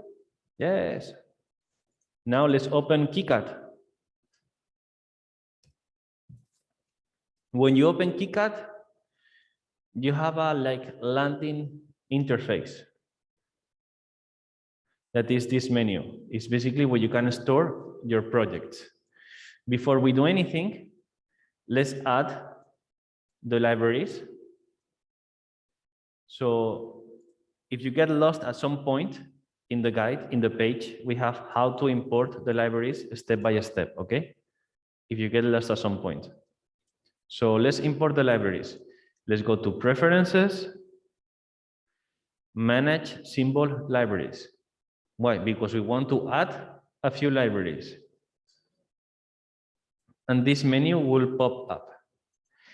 In your case, it's the first time that you are opening Kicad, probably. So it will ask you for, do you want to load the standard libraries? Just click OK, OK, OK. When you have reached this point, what you want to do is load a new library. For example, this is the manufacturer's library for ADC. This is the standard PowerPC. This is the Motorola libraries for different manufacturers. Let's load or the Fab Academy libraries. So add existing library. And basically you go to the folder, wherever you have it, Kicad Master, and I will select the library that basically the only file that I can actually see. That is the file library. I will just let me make an appointment here. It's important. Wait, Josep, I don't know por qué no se escucha el audio en el micro. Espera, te lo cambio. Speaker. A ver, habla. Hello, hello. Can you hear me? Yes, let's put it higher. Let's see. Now? Okay. Now you can hear me? Yes, we can hear you. So really fast.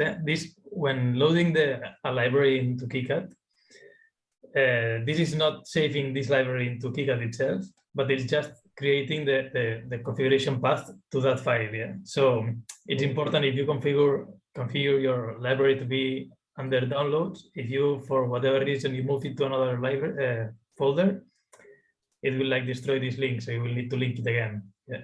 So as good practices is good to store all your libraries into one folder that you know you're not gonna move, you're not gonna edit, let's say. So like this, every time you open Kicad, your libraries will be there, ¿no?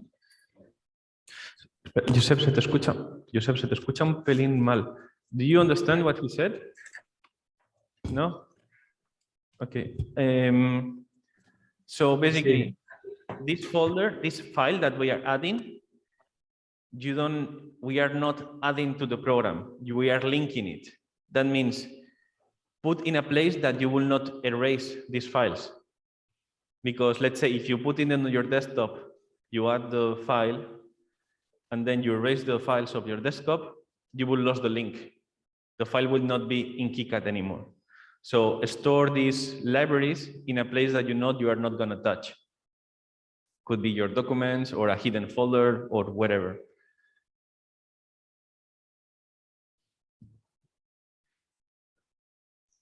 Exactly. Perfect, Edu. Thank you. Yes. Perfect. That's what I was trying to say. Now with headphones, maybe you will hear me better. Do we have a question? Let's see.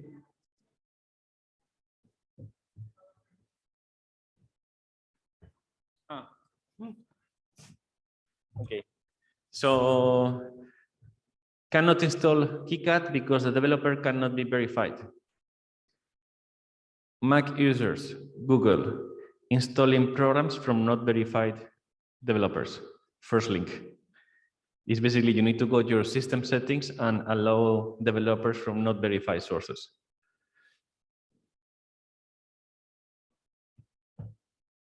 Yesterday, someone actually, you sent me the mail. It's Mac things, Mac install non-developer identified Yes, basically first link. It's in system preferences, security, and privacy. Yes, another question? Sorry?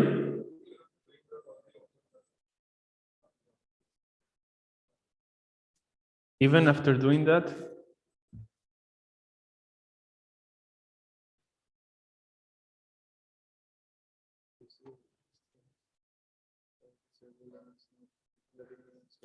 Can I see?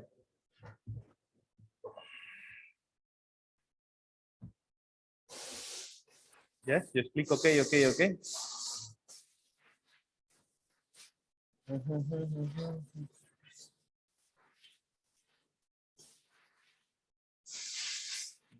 Empty.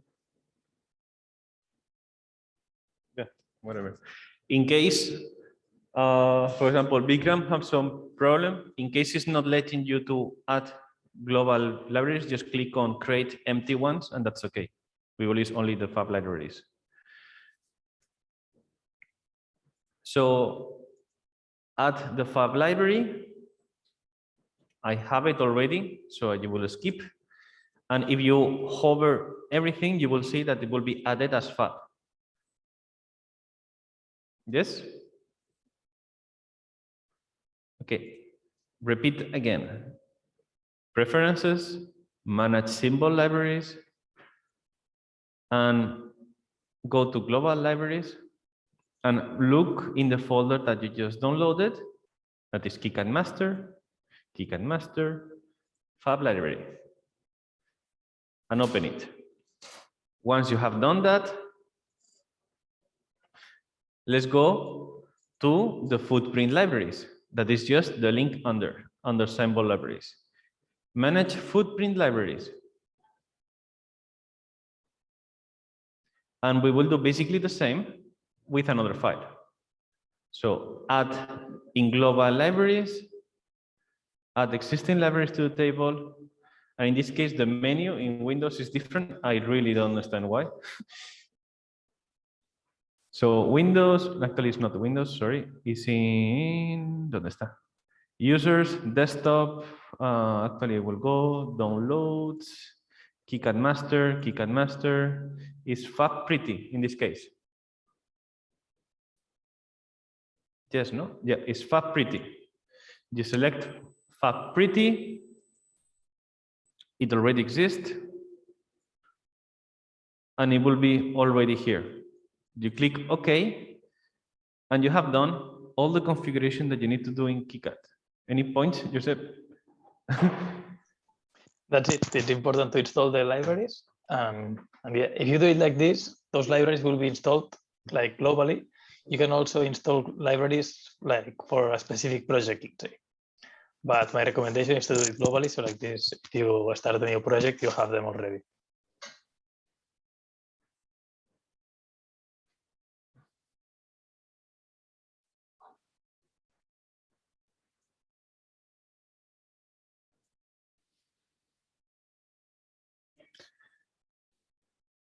Has everybody installed the libraries? Raise your hands. Install libraries.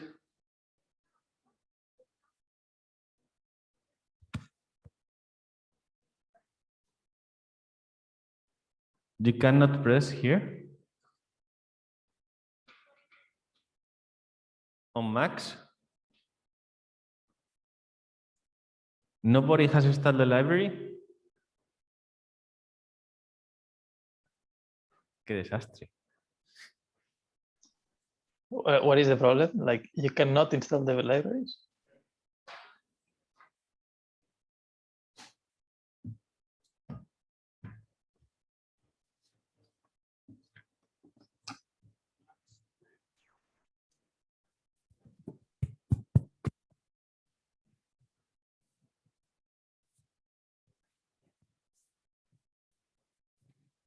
Questions.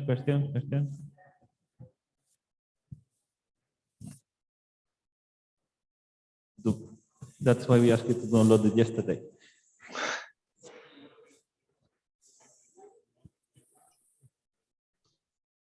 So, you see it really small in the screen. Why you didn't tell me? Yeah. Okay, so first we install the symbol library that is called the fab.lib, and then you go to manage footprint libraries. That is, you have to select the folder that is called fab-pretty.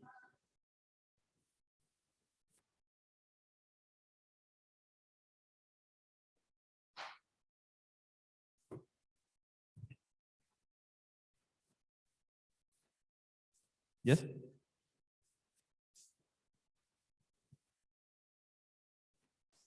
Just download the full zip library, yes. Yeah.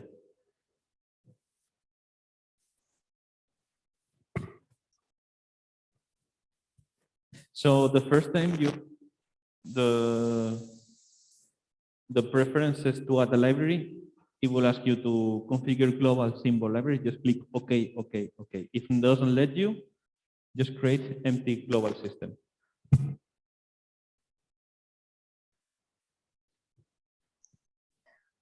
Yes, but try to install everything. So like this, you have the generic ones. If not, you can install them afterwards. But if you can do it right now, better. Okay.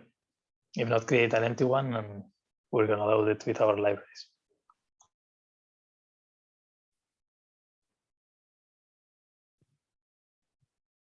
The freezing, no, we are using Kicad. Yeah.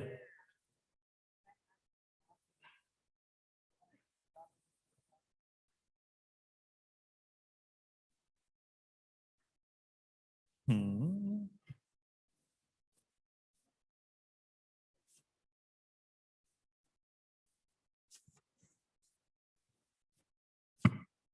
So someone lost the folder. Can I see? Yes.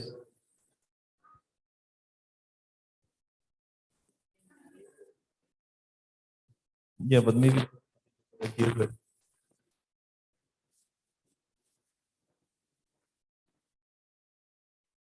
no.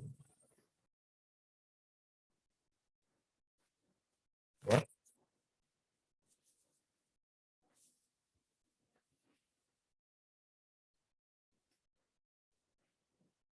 There it is. So Windows users, Windows 11, watch out because sometimes your folder is not in your user folder, it's into your OneDrive user folder. Happens a lot with the newer gen versions of Windows. Depends on how you configure Windows. Everything okay so far, more or less?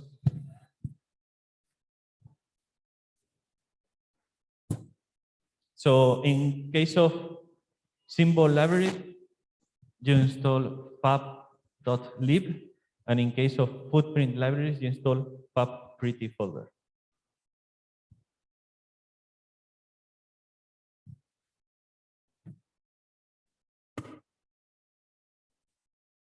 Yeah, it's okay. Just to get you idea, I never used Kicad before. I used Eagle, and yesterday I just followed the tutorial, and it worked for me.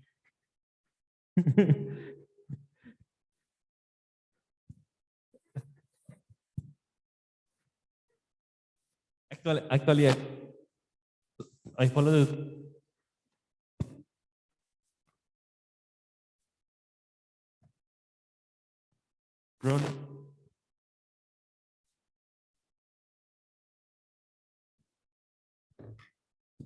Problems downloading libraries. Let's see what happened with the library. Okay.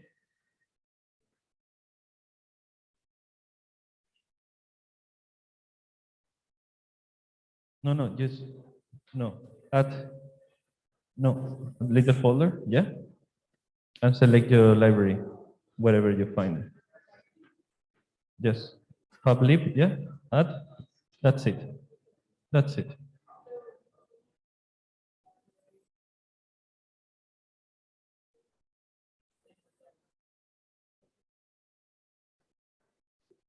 Yes.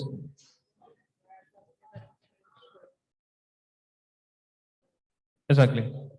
Yes. Mm-hmm. Okay. So it's important that you save your libraries in a place that you will not change the location and you will not move the folder, because we are not copying the file into Kicad, we are just referencing. It's a file path.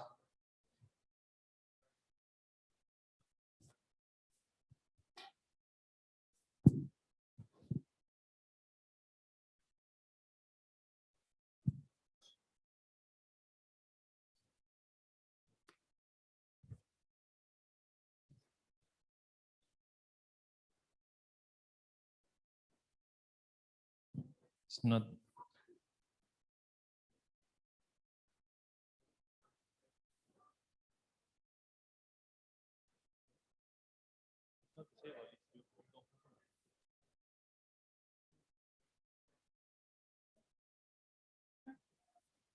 Okay. So symbol libraries added. Footprint libraries added. Let's keep going. So we can do is make a new project. Let's start a new PCB. So file, new project. I'm gonna call it test. Yes, okay. And basically, I just save my project in my desktop. So what's the first thing you want to do? Right now, we just open a project and has two files. We always start first, the class is recorded. You don't need to record the screen. Okay, yeah. So schematic, let's double click on the schematic and this opens up. Whoa, amazing window. So basically, this is where we will place all our components. Let's make a really simple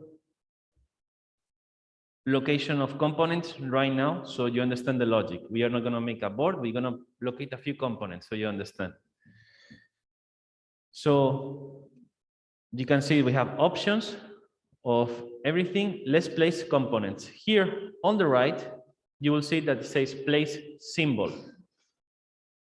You have place symbol, place power port, draw wires, place bus, bus to entry, junction, etc. Let's place a few components first.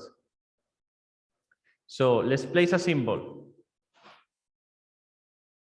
And this menu change it, so just click in the middle of the screen, wherever you want, and has start loading the libraries. Why? Because now it will pop up the menu of, okay, what components do you want to place? And we have the symbols. You can see that I have a lot of symbols. I don't care about all the symbols. It's from the different manufacturers. I will go directly to the fab library. Fab.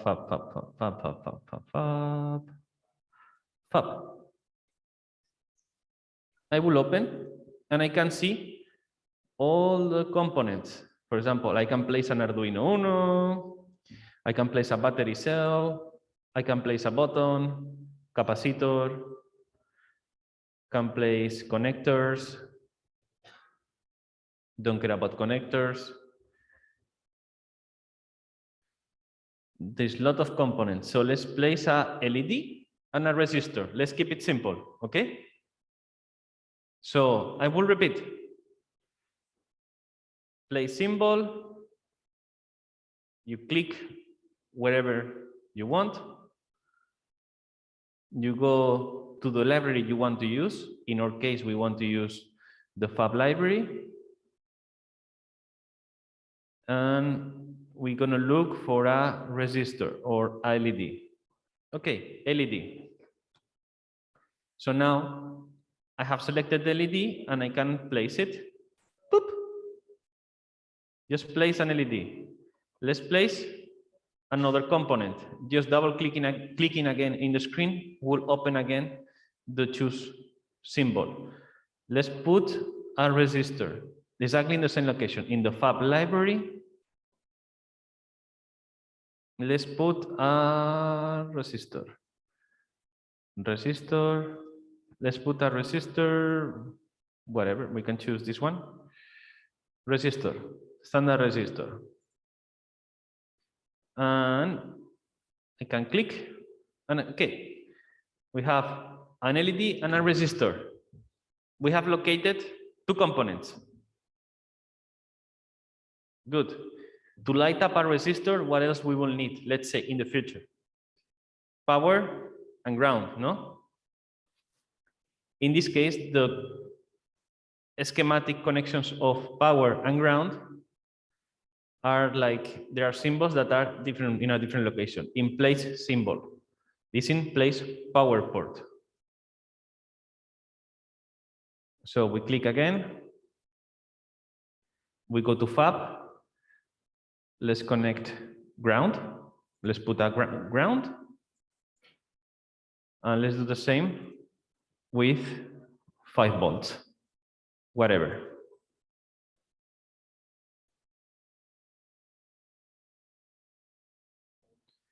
Basically, we have located two components and we have placed those power port that is basically saying that this will be connected to positive and this will be connected to negative.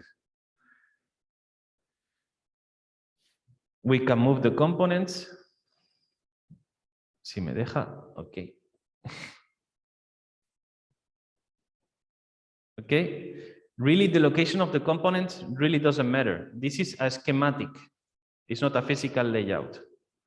So now what we need to do is like make the schematic on how these components connect together. How we do it? With a wire that is just a component underneath. What we will do is like basically click power to resistor, resistor to LED, LED to ground. So basically, this is saying that we have electricity connecting to the resistor, going to the LED, and sinking to ground. What we need to do next, let's say we want to start drawing this in the real point of view. We need to do generate netlist. So before we jump onto the physical layout, we need to generate what are the physical connections for the physical layout. That is the component that is called netlist. We will repeat this process a few times. This is the first time I want to show you the full process on what it's doing. Then Josep will actually make a simple PCB with you from 0 to scratch. So netlist, and we click is here, this net, generate netlist. We want to save it in the same location as we have already the project. Really doesn't matter. Just click OK, OK, annotate, in case you want to annotate or not, and tool, and that's it. So now we can go to creating the layout, the physical layout. For it, we have this still floating window, and we can just click in this green PCB, double click on it, and this will open the PCB layout. And it's not generating anything. First fail. Maybe I didn't click in generate netlist properly. Generate netlist. Save it. Okay. Yeah, once you create the netlist, then you open the PCB and you need to like load it, the netlist, yeah. Okay. That you need to load the netlist to the PCB. Ah, es verdad. Sorry. It's fine. So double click. And this is actually the window of the physical layout. So on the right, we have the schematic, and this is the physical layout. Now, what we need to do is like the netlist we have generated, we need to load it. It's actually the same button, but on the black menu. So we're going to load the netlist file that we just saved. Open. And we click update PCB and close. Now it should be, we have it here. So we have the components and the physical layout of the components. And we can take the components and move them. You can see that there is a white line connecting the components. What does that mean? This white line is actually the guide telling us what to connect where. Why? Right now we have only 2 components, and this is simple. Imagine that you have like 300 components. It's a maze. Actually, that's what we need to do. We're gonna connect a track. So we click on the path, and you can see that actually this wire looks different than the green one because actually this is the trace. So actually these 2 components right now, this is their physical connection, and this is how you will see them when you produce in the PCB.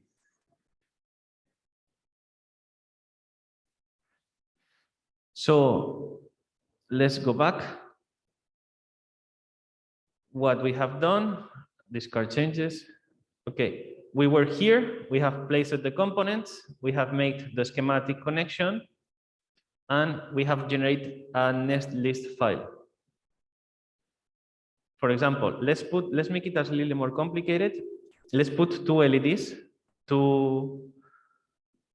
just to make it more complicated. Let's put another LED. And let's make the circuit something like this. Oop. So that these 2 LEDs work in parallel. So 1 resistor, 2 LEDs. So we generate a netlist. You save the file. Okay, close. And now we're going to go to the physical layout. That is the green one. Now what we need to do is like load the netlist. We select it, wherever we have saved it. Update the PCB. We close.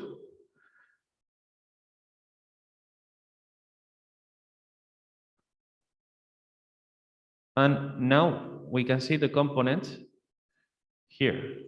And the other one didn't update it. No? Why? You need to save the netlist again. I save it again. Yes. Let's see. Maybe I did. I will save with another file. Generate netlist. You can save it on the same one. It's fine. Here you need to press annotate. Annotate. Sorry, didn't save it properly. So load netlist. I will save it. Test 2. Update PCB. Yes, I want to be sure that I load the PCB. Close. And now we can see that we have few components here. And you see the white lines. The white lines are like guides for us that we can actually take.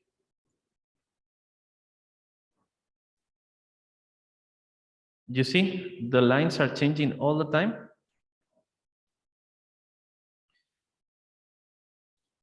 Because they are telling us what to connect where. So we can literally just make the connections, for example, like this. Why? These 2 LEDs are connected in the cathode side and in the anode to the resistor. And this is actually the physical layout of the electronic boards. And you see that if I move the component, we also need to update. Usually what we do is erase the wire and make a new one, because when you move the component, we need to readapt the wire that is the connection between the board. And that actually is one of the difference between Kicad 6 and Kicad 5. That how you manage these cables. In Kicad 5 is slightly worse than Kicad 6. But with Kicad 6, we have a few problems with the libraries yet. So the best is that you can do sometimes taking the components is a little bit annoying. Making the physical connection between them could be like this or could be in a different way. The white lines will always tell you what to connect where. And this, in a more extended way, is how you make a PCB with way more components. If you want, what you can do is like go step by step and make a PCB. Josep, ¿quieres seguir tú? Yeah, it's fine. I can do it. Let's do a quick example on how to create. I will share my screen, okay, Edu? Sí, comparte. ¿Puedes? Yes.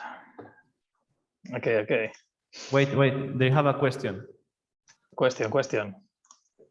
Let's see. Now you have to pass the mic, okay? Because if not, I will not be able to hear. Now I will be the assistant with the microphone. So I downloaded the libraries and made this thing and then exported the network.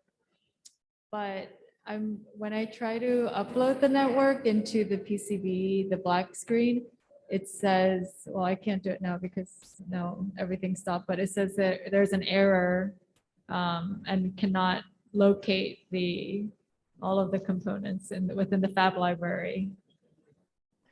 Okay. Did you loaded the footprint library also? So when we made the configuration, we need to load two files. One is the symbol library and the other one is the footprint library. I think what happened is like you loaded the symbol library, but not the footprint library. So when you try to make the schematic, the actually footprint, it could not find the components, and that's why the program froze. Yes. You don't upload all the folder. Yes. So remember to upload the fab-pretty library, like fab.lib goes to symbol and fab.pretty goes to footprint libraries. I think you need to close the program, is frozen. Yes, this is important. Always, like, you can even imagine Kicad as like two softwares talking to each other, let's say, because you have one for the schematic and one for the PCB. Then you need to have like both libraries always, and they are connected internally, let's say. But it's important to have the two libraries there.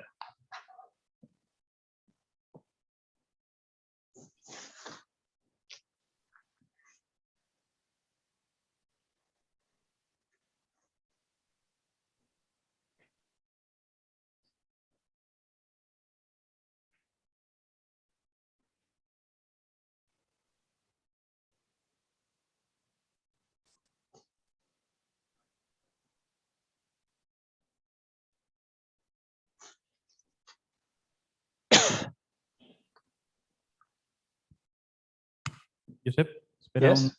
espera unos momentos, estoy intentando que todos tengan las librerías. Okay. Wait a bit, and we start.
So in symbols, you have to upload the file that is called fab.lib. And in footprints, you need to upload the folder that is called fab.pretty.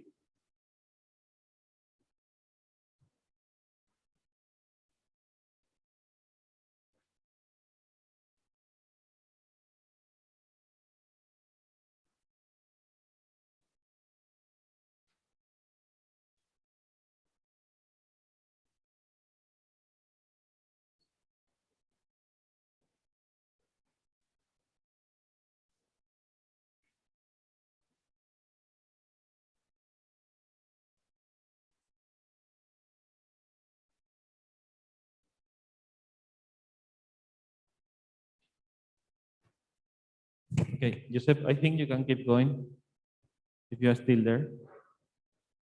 Yes, you are. I see. I am. I was muted just in case. Okay, let's do it. Yeah, I will create just a new project. Really, what we're gonna do now is just create like a header for your Husa ports. Yeah, so it will be like more or less the assignment of MDF, and I will add just a button on an LED, like for the Hello board that Fab Academy will do also. Okay, so the only difference with Fab Academy is that you'll need to change the Husa itself for the microcontroller you want to use. No, for example, the SAMD 11C, for example, that's the one that we're using on the electronics production week. So let me start just a new file. I will discard these changes. Yes. Oh, I closed Kicad. Oh, wait, let me open it again. Sorry for that. Kicad 5.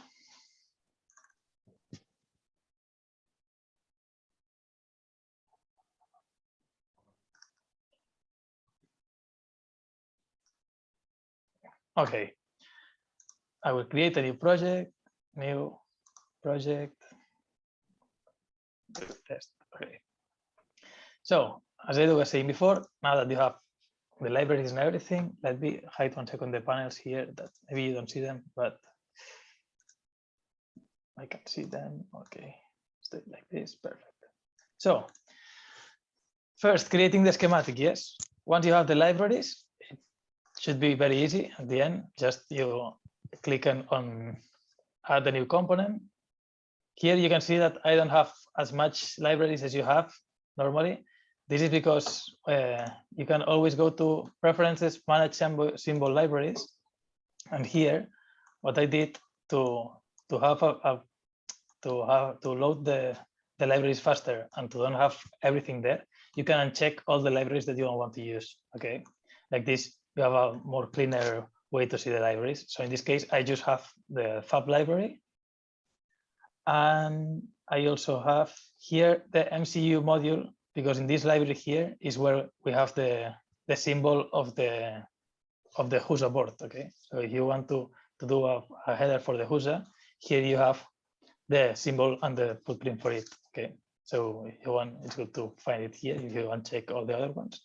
For the ones that didn't install all the default libraries, so you start like in a blank libraries, you can download just this library if you want.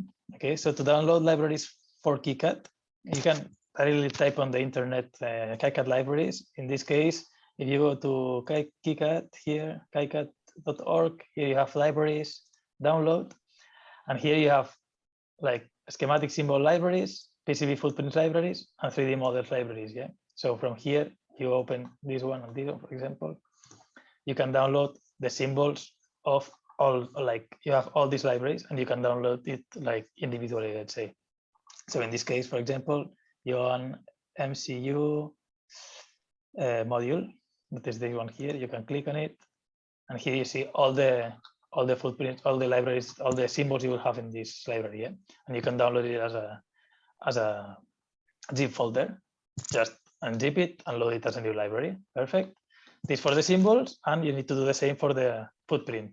Yeah, so in this case, it's module here. So if you click here, again, you will see which ones do you have. You see in our case, it's the Adafruit Husa ESP32, that I don't know what it is, but it should be, well, it's here.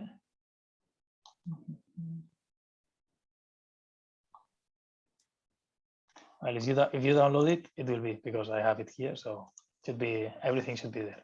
Okay, so let's start first with the Adafruit. In this case, Adafruit feather user 32. Perfect. Yeah. Here also, if you click, it says also, okay, the footprint will be under module and it will be called Adafruit feather. Okay, so the name is feather, not user itself, but it's the one you have for your kids. Yeah. Please stop me if you have any questions or I go too fast, just stop me. Okay. So let's, yes. Can you come back 1 second? Go back where? Sorry. To the Arduino. To here where I add the symbol, or to internet where I download the footprints. Where is the library? Sorry. So 1 second. First, when you install Kicad, yeah, by default you install some libraries. Yes, like you can, when you open for first time, like the footprint or symbol libraries preferences, then it will ask you to install or not install like default libraries. If you have installed them, then you will have here all these libraries. Yes, this is if you install like by default, like all the libraries by default. Okay, so if you have them installed, then the ones that you have the check here, when you try to add something, it will appear. Yeah, in my case, I only have 2 checks, that is FAB and MCU modules. So I can select components from those 2 libraries only. Los de Mac no tienen librerías por defecto ninguna. Okay, so if you don't have the libraries, then we can go here in the. Algunos tienen problemas con esas cosas. ¿Sí? Oh, no problem, perfect. So if you go to kicad.org, then you can go to libraries and download. Okay, and then here you will have like the link for the symbols libraries, the link for the PCB footprints, and the link for the 3D models if you want them. Okay, so let's grab first the symbols. Yeah, so if you click here, it will open here, and you have all these libraries. That all these libraries here, yeah, are the ones that I have here. For example, no, I have to manage here. So I have 4xxx, blah, blah, blah, blah, blah. All of those are these ones. Yeah. So are the libraries by default. So if you didn't install them during the installation process of Kicad, you can download them from here. Yeah. So for the example today, that I want to use only like the symbol and the footprint of the HUSA. Yeah. I will download the one that it's called module. MCU module, sorry, this one, MCU module, okay? So if you click this one, you can download it from here. Under this link, you click and you download it as a zip folder, yeah? So I can show in folder, for example.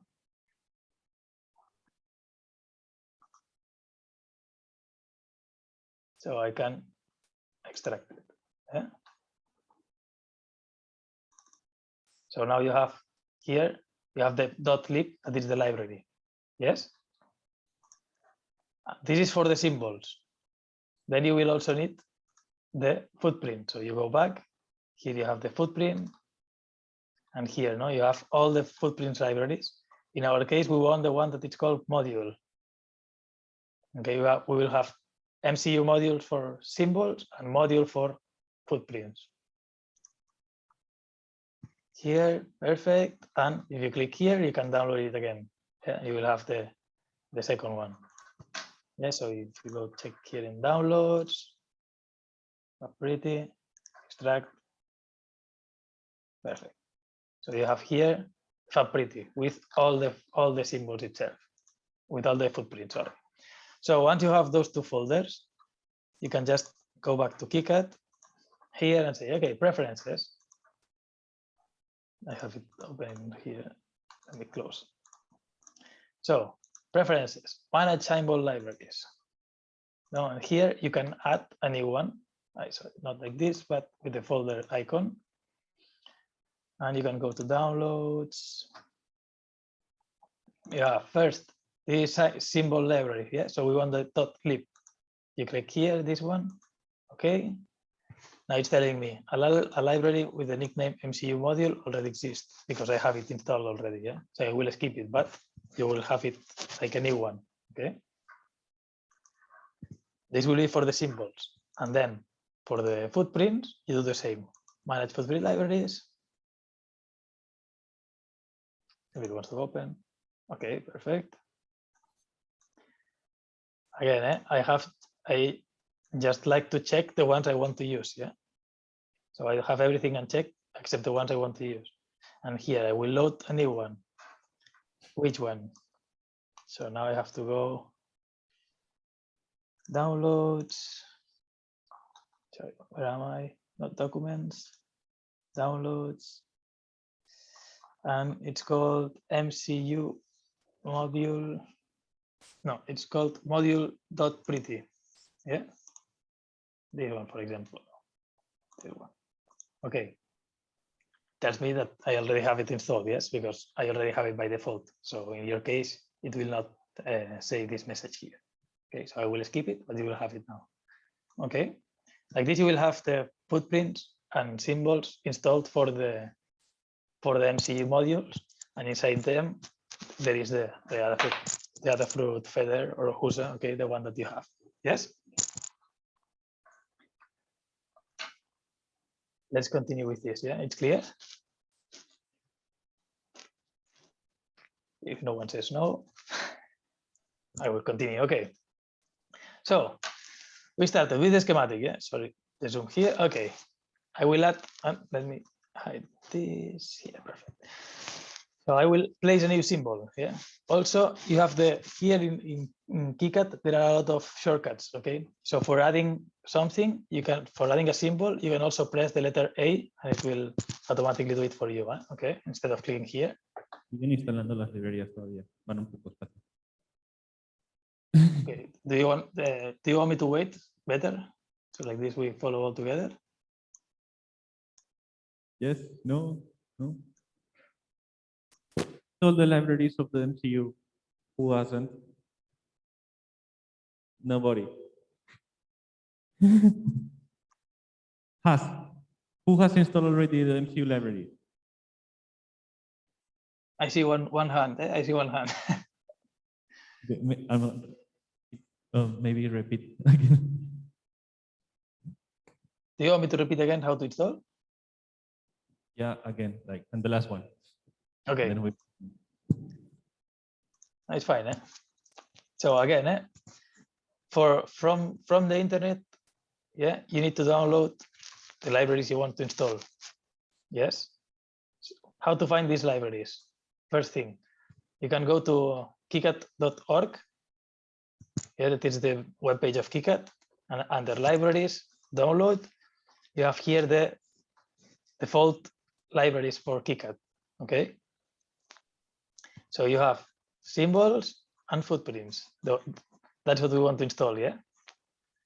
So if you click in symbols, for example, then here, there are all the list of symbol libraries that you can install.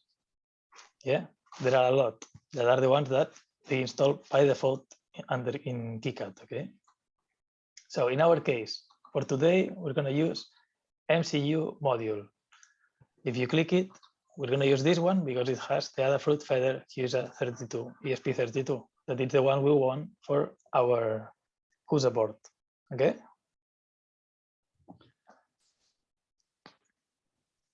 So if you want to install this one, yeah, you can download it directly from here. If you click this link, it will download a folder like this one, yeah, the MCU module, yeah, like zip folder. Yeah, then you can unzip it and you will have it inside. You will have the .lib library. Yes. Okay. This for the symbols. First download. Perfect. Then let's go back. Now we want footprints. So it is linked here. Okay. Again, we need to see which one we want to use. In this case, we want to use the one that is called module. If we click inside, we're gonna see, no? In this case, we have the Adafruit feather, that is the one that we want to install here. Even you have a link to the page of Adafruit if you want to see if it's your feather or not. Yeah. So this perfect. So now that you have this library here, you can download it. Yeah. When you download, click here, it will look again, it will be a zip folder. In this case, will be called module.pretty. Yeah. So you can unzip it. And once you unzip it, you have the module.pretty folder that you will load as a library. Okay. So this at the end, inside Kicad, exactly the same we did with the fab libraries. We're going to do it again. Preferences, manage symbol libraries, and here we'll need to load the libraries that we just downloaded. Yeah. So in our case, I'll add existing library with this folder icon here. Yeah. And we're going to look for the library that we want to insert. Yeah. In my case, under downloads, MCU module.lib. Yeah, .lib is for symbols. Perfect. We can open. Yeah. Here it tells me that I already have it, so I will not add it. I can add it anyway, so I have it here. I can just change the name just in case. Okay. Wait, sorry. Yeah, so you will see your library here. Yeah, the MCU module. Perfect. This is for the symbols. Good. Now we need to do the same, but for the footprints. Okay, so we go to preferences, manage footprints libraries, and here the same. Add a new one, and we check for the new folder. Yeah, in my case, it's here, module.pretty. Perfect. I add this folder. Yeah, a library nickname module already exists. Yeah, if you already have it installed, it will say this message. Yeah, in my case, I have it. I can skip it, but just in case I do add anyway, so I have it here. I will change the name also. Okay. Okay. Like this, we should have the libraries installed. Yeah. Is anyone having trouble installing those libraries?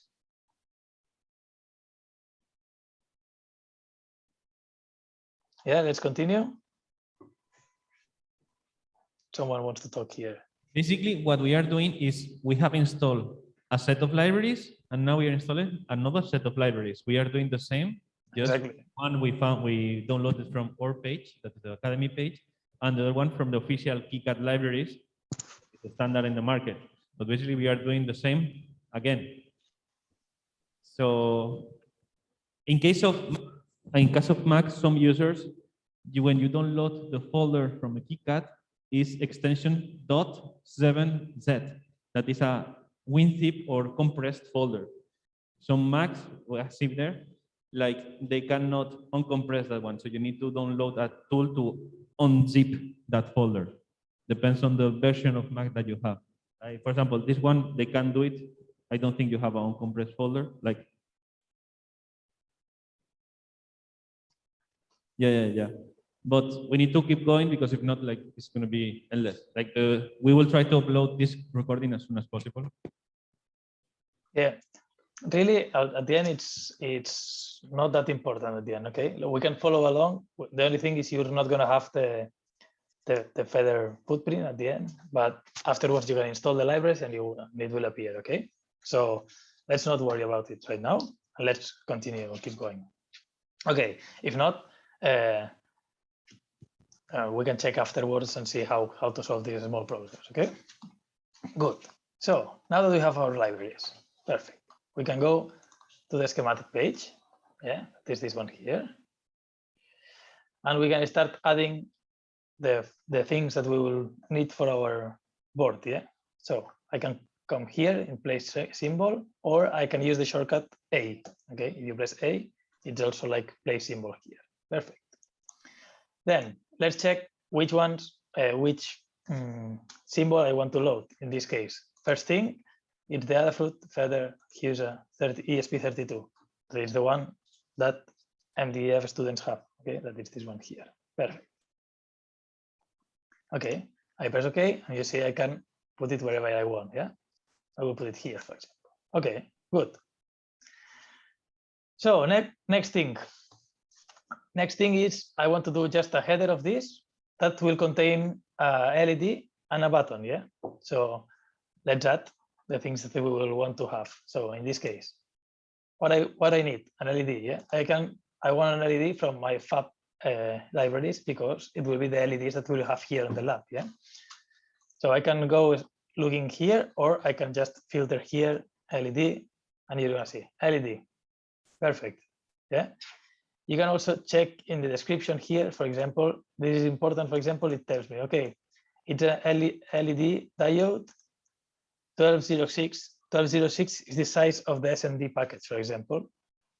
So it's good to know that it's this size because like all the SMD components that we have in the lab being like resistors, capacitors, and LEDs are this size, yeah, 1206. So perfect. I want this one. Okay. I have my LED.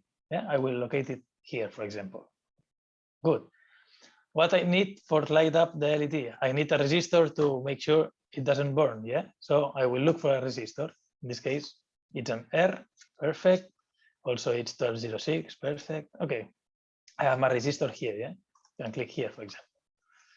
Good. What else I want? I want a button. Yeah, so I can use button, and the first button is.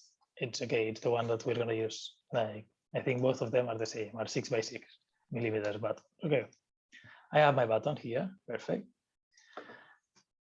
And for reading a button with a microcontroller, what we need is, as I was explaining before, it's a pull up or pull down resistor, yeah? So I will need another resistor here. So I can or copy this one, Control C, Control V, I copy it, or just add a new one, yeah? Add resistor, perfect. Okay, yeah, it's exactly the same. Yes, good. So now I have like the components I want to use. Now what you can do is start creating the connections, but also what you can do is first like tidy it up a bit so it looks a bit nicer. For example, like for the LED and the resistor, normally like you want to have them aligned, yeah? So you can deresist, like I want to show you some shortcuts of Kicad that you're gonna use a lot at the end. Okay, so for example, if you want to rotate the resistor so it's aligned with the LED, you can just, if you want, you can right click on it. You can like click on, select it, right click, and it will say rotate, yeah? But also you can just hover on top and press the letter R. Wait, no, you have to select it and press R, yeah? So if you press the R key, it will rotate, yeah? Also you have, if you hover on top and you press M, it will move the resistor, yeah? If you press the M key, okay? So in our case, I want to rotate this one, I want to move it, I want to put it here aligned to the LED, yeah? Also, the LED, I prefer to have it like this, just because like this, the current will go from left to right, but it's like normal, like reading, how we read, at like conventional reading the voltages, let's say. So we go always left to right, and that's it, yeah? So like this, I can put here the power and here the ground, and it will light up, yeah? Okay, then let's connect. For example, we can connect the button will be connected here to the air, and this one will be connected here, no? And then this will be connected somewhere, yeah? And this will be connected somewhere also. Okay, where do we connect this? For example, no? If I want to control the LED with pin number 32, for example, yes, I can go here and connect like this, but it's not very clean. Yeah, so to have the schematic also, it's a tool where you don't need to like set all the final connections, let's say. It's a tool where you need to define all the connections, but in a descriptive way. Yeah. So this is a nice tool to have like your designs very organized. So like this, whenever you open the schematic, you really understand very quickly what it does. Okay. So for this reason, instead of connecting directly to a pin here, what we can do is just connect it to a label here. Yeah. So if you check here on the right side menu, you have this place global label. Yeah, and I can place a label here, for example. No? This I can call it LED pin, for example, or LED or whatever. Yeah, I will call it LED, for example. So this is just a label saying, okay, this part of the LED will be connected to this label here. Yeah, and this same label I can connect it to my real pin. So for example, I can come here and say LED. Yeah. Now, as both of them are called exactly the same, then it means they will have a connection. So in the real PCB, they will connect together. Yeah. So just using these labels, we are like connecting things together afterwards in the PCB. Yeah. So let's use these labels. We will have label for the LED. Perfect. Then we're going to have a label for the button. Yeah. So I know that this button, I will put it here. Button, for example, I can rotate again with the R key. Yeah. Okay. And this button can go to the pin IoT IO13, for example. Yeah. This really, you can define the pins that you prefer. Yeah. This is just I'm using those because I don't know why. Yeah. We can change them if you want. Yeah. Okay. Yeah. Button. And then we have like power and ground. No? As Edu showed before, you can use this place power port, or you can also use labels. At the end is the same. Yeah. Like really this place power port, it's a label, but with a different drawing. Yeah. Normally I use labels always because like this I only use one tool, but it's the same. So I can say, okay, this LED is connected to ground afterwards. Yeah. So I connect here to ground, meaning I will have this pin. This pin is pin IoT 32. Sorry. So if I make this pin go high, so I output some voltage from this pin, the voltage will go through the LED, through the resistor, and to ground. So it will light up. Yeah. If I define this pin as low, as ground, let's say, it will be ground here, there will be no current. So the LED will be turned off. Yeah. So I can control if the LED is on or off. Yes. Good. This is for the ground. Then the button itself. Yeah. If I say that this is a pull-up resistor, what I will do is connect here ground with a label, exactly the same. Sorry.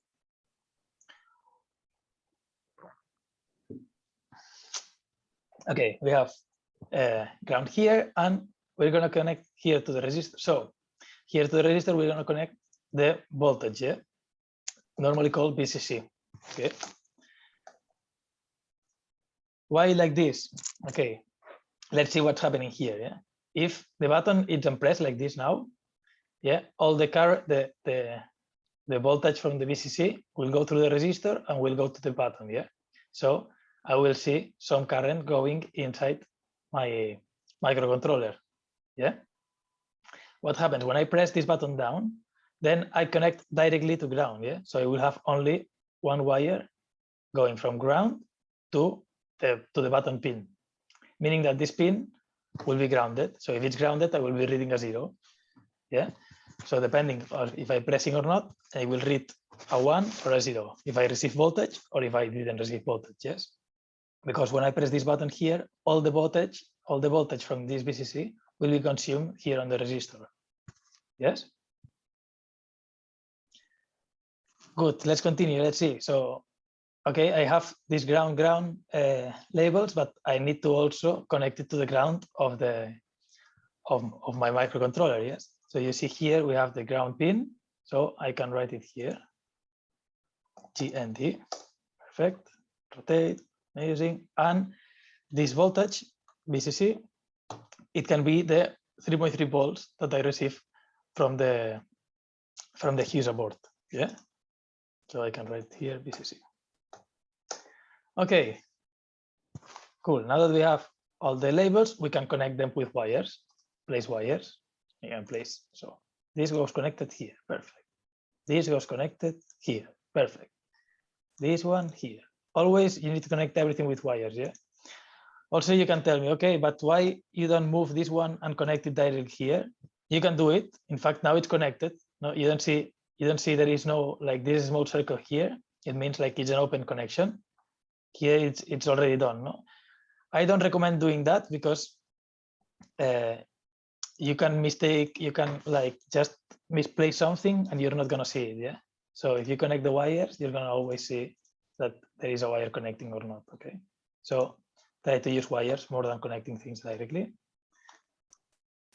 Okay, this goes here. Sorry for the zoom. Here, and this one goes here, for example. Okay, you see now that this dot appear. When one of these dots appear, it means that there is a connection here. There is like a knob, yeah, where there are 3 connections all connected together. Yeah, there are 3 wires connected. For example, if I draw from here and I go down here, yeah, you see here it appears the dot, but here it doesn't. Yeah, so if it doesn't appear a dot, it means that those 2 are not connected directly. Yeah, if you want to connect here, like it needs to appear the dot. Yeah. Now if I want to connect it here, for example, now I click, I have the dot. Yeah. Okay, so if you see wires crossing without a dot, it means they are not connecting together. Yes. Also, it's important. There is any question?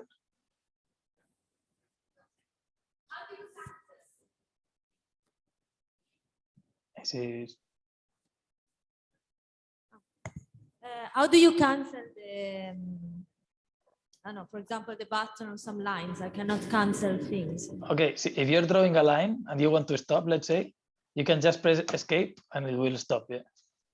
Yeah, but if it's already there, I mean, I cannot really press escape anymore. Okay, if you have the line already there, now the problem is, okay, if I want to delete this line, for example, yes. Let's say I have this line and I want to delete it. Yeah, first thing I have to do is go out. Now I'm drawing lines, yeah, and I don't want to draw lines anymore. So I need to or click this icon for select item or press escape again, yes, to select things. So now I can select this line here, yeah, and I can delete it. Okay, I can even if I just hover on top and I press delete or suprimir, it will delete it, yes. Okay. Also, one thing, if there is questions, please just stop me, okay? Because if not, I will continue and maybe there is something that is interesting for everyone. Also, be careful, like normally the symbols for microcontrollers, things like this, the pins, they doesn't follow the same order that you're gonna see on the physical world, let's say, okay? So here is just for the connections, then like you need to check which pins you want to connect, yes? Then like the real world footprint, you're gonna see it in the footprint menus, yeah? Not in the symbols, okay? So, and also like all these numbers here, 18, 17, all of those are just like the number of the pin, but not the real number of the pin that you're gonna use in Arduino, for example. This can be confusing, no? For example, in Arduino, if you want to program the LED, you're going to use the pin IO32, that if you check on your board, it's the one that will have a small 32 written down, yeah? So you can check, you're not going to see it on my camera. But well, here you have all the numbers. It's impossible, you're not going to see it. Well, now if you check the small numbers, yeah? So you need to check under this one, IO13, IO12, not this pin here, okay? Good. What else? Why you have it like this? You see that now that I have it like this with the labels, it's more easy to understand. Like for example, no? Okay, I can check the diagram of just the LED or the diagram of just the button. Even I can even draw lines. Like those are just lines those are just lines. Let's say they are not.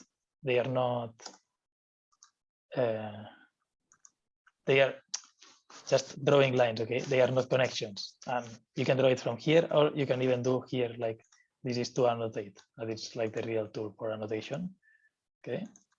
So you can end here, perfect. And you can even type here, okay? For example, this is button shape, for example, yeah? So you can annotate whatever it is. So you make things more clear for you afterwards, yeah? So whenever you check this design, okay, you see, okay, this is the circuit that is creating my button, yeah?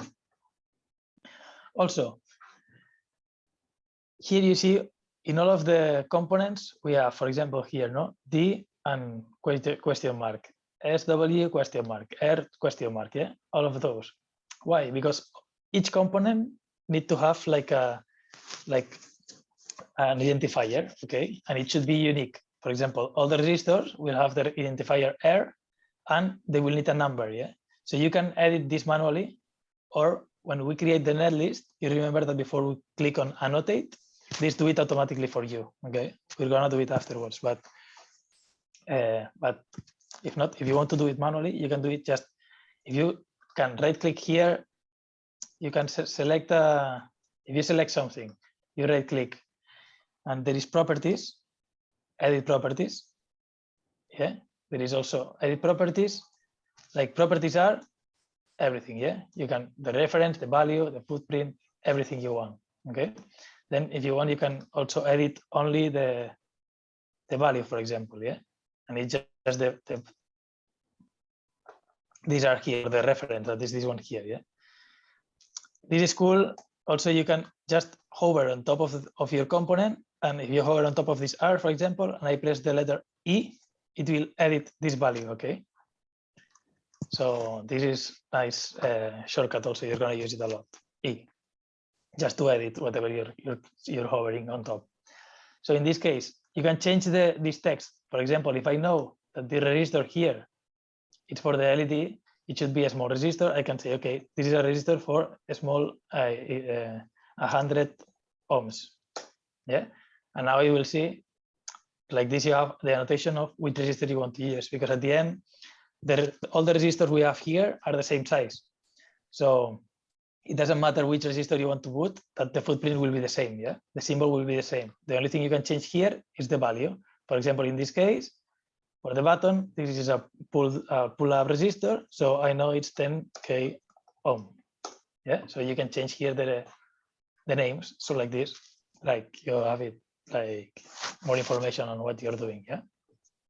At the end, this afterwards in the real world, you're going to find which is the resistor you want to put. Yes, but if you already know, it's good to put it here. Okay.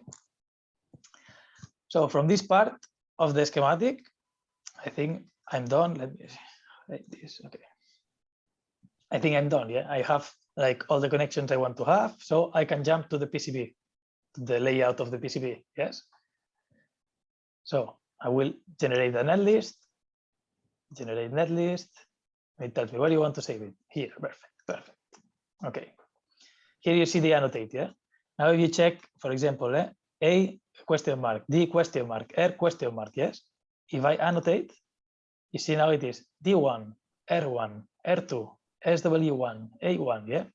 So you have this like references for each component, and it's something that is unique. Yes. Sorry.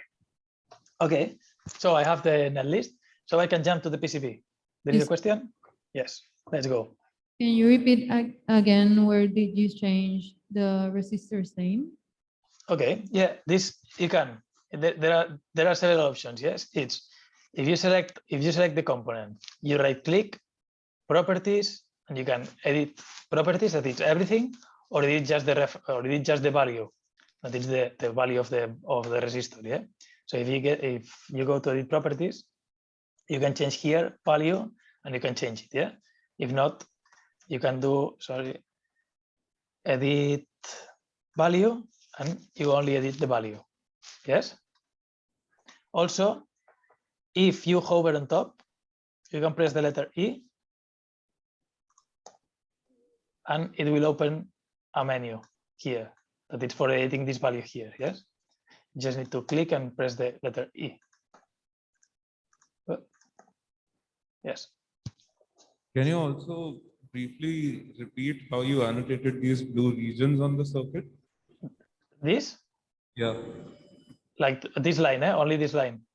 Yes. Like both of them. Yeah, really. This solid, this no, this you have this blue line here, but this blue line it's for a boost, so I will not use it. It's better not to use this blue line, okay?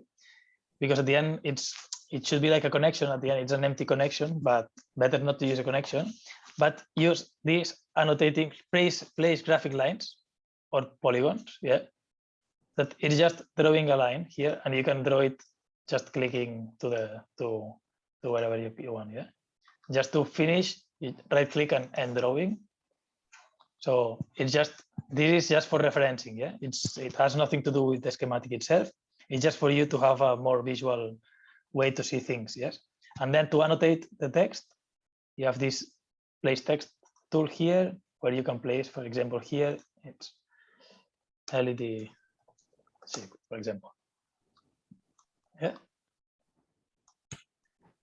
Now this is nice. Like now this board, it will be super easy. But when you have very complex designs at the end, it's nice to have things like this, so you can understand easier what are all those connections. Yes.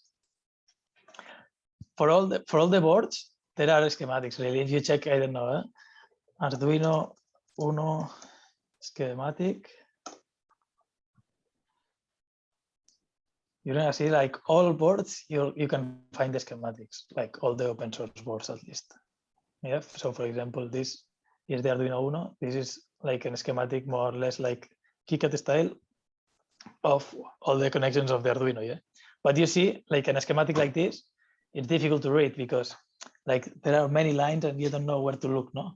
If you have this, if you organize things like this with these blocks, it will be easier afterwards because you just check for the blocks and see, okay, I want to see only how the voltage regulator of Arduino works. No? You check for the voltage regulator and you're gonna see how it works. Yeah.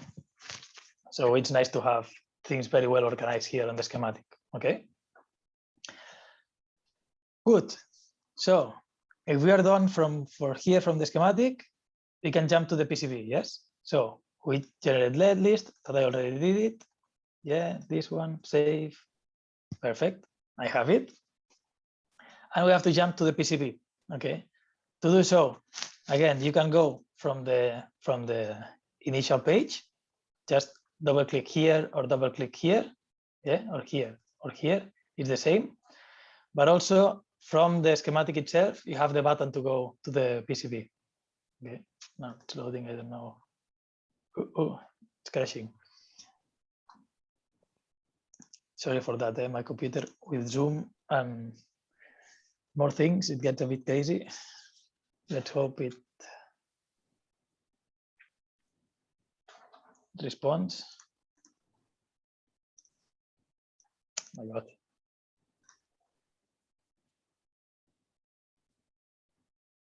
I will close it. Sorry for that.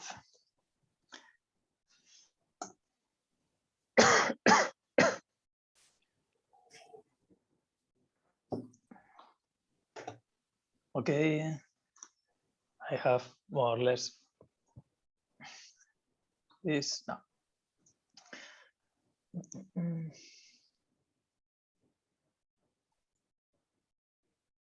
We start 1 second. I just yes.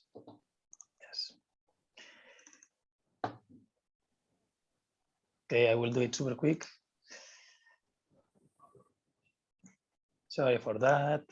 Now it's time to ask questions if you want, because I will take a bit to draw everything, but it should be fast. Resistors.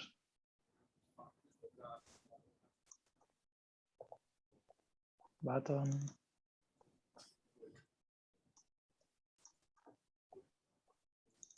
Resistor, perfect. This will be LED here. We set LED spin 32.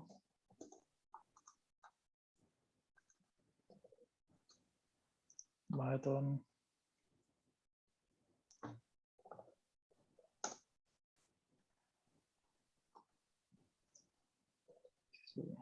Right. This button goes here. Perfect. This is ground. Ground.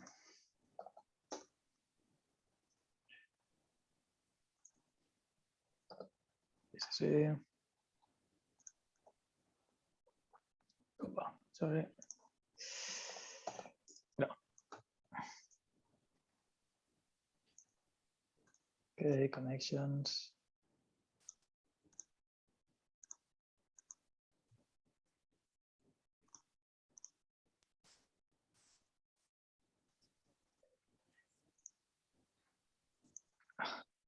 Let me save this time.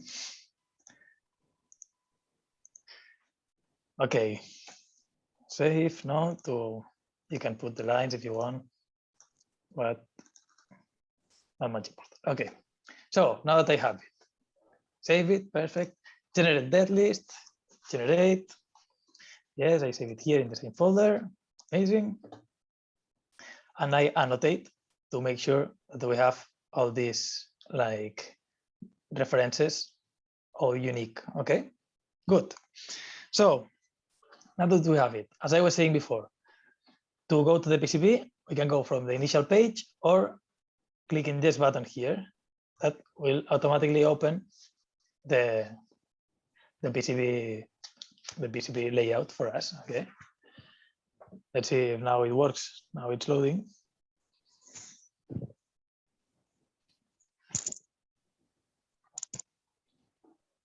Oh my God. This is always problems like from the direct.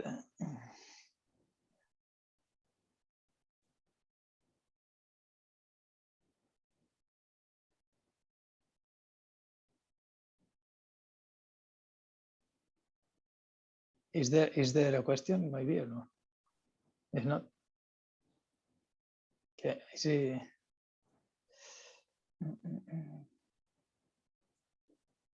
Give me 1 second that I just stop sharing 1 second. Okay. Let's see if like this Kicad like wants to respond. Doesn't look like. Come on.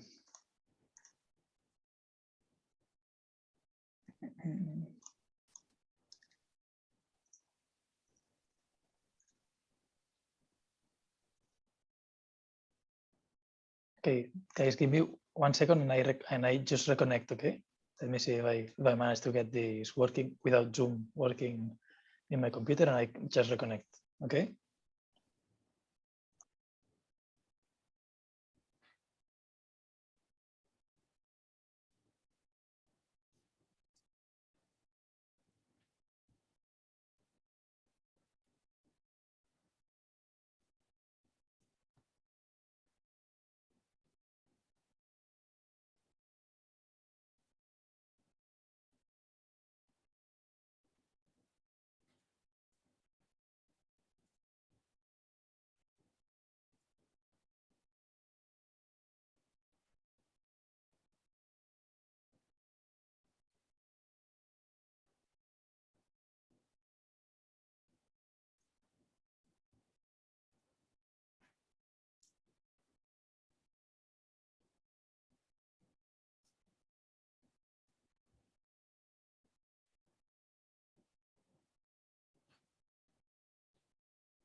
Sorry for that.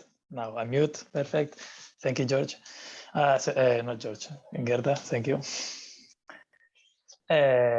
Okay, so from the schematic, if you click this button, it should open something like this. That is the PCB layout. Okay. If this I know in Max before there was a problem, and at some point maybe it doesn't show. You see like a white screen here. Then you can go to preferences here and you have modern toolset or modern toolset like accelerated or fallback. Okay, try changing those and see which one it allows you to see everything. Yeah, I know there was a problem there, but if it works, good. If not, please raise your hand. Okay. Good. So we have the PCB here layout. We don't have anything. So what we need to do is to read our netlist. Let me hide this. Okay. Read netlist. Yeah. So I can press here net and update PCB. Sorry, just valid netlist. In this case, test.net. Perfect. It's loading. Perfect. Update PCB. Amazing. So you see now we have all the components here. Yeah, we have all our components are here. The ones we have the header, the Adafruit HUSA, perfect. We have the button, a resistor, the other resistor, and the LED. Yeah, sorry, I double clicked. Okay, so sorry for this. So you can to move things. You can just, for example, hover on top. If you press M, you'll move it. Yeah. If not, you can just click on it and you're gonna move it also. Okay. But with M, it works like a charm. So perfect. Okay. First thing you need to do here, whenever you open the PCB layout editor, okay, this is very important. Okay. So please remember this. If we start drawing lines now, like this, yeah, those lines will be too thin. And you don't want to have these thin lines, okay? So always the first thing we need to do is to edit our design rules, okay? So we'll define the rules for designing the board. So like this, we make sure these rules also follow the rules that we're gonna use for afterwards fabricating, yes? How to edit these rules? We can go here under track and edit predefined sizes, yes? There is also under edits, you can also find it. Okay, it will open something like this. And here under design rules, you have net classes. Yes. Here, if you want, you can create different classes.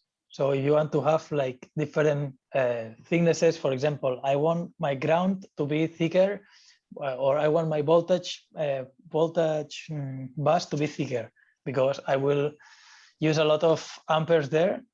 So I prefer to have a thicker wire, let's say, yeah. So you can define different net classes for the different parts if you want, okay.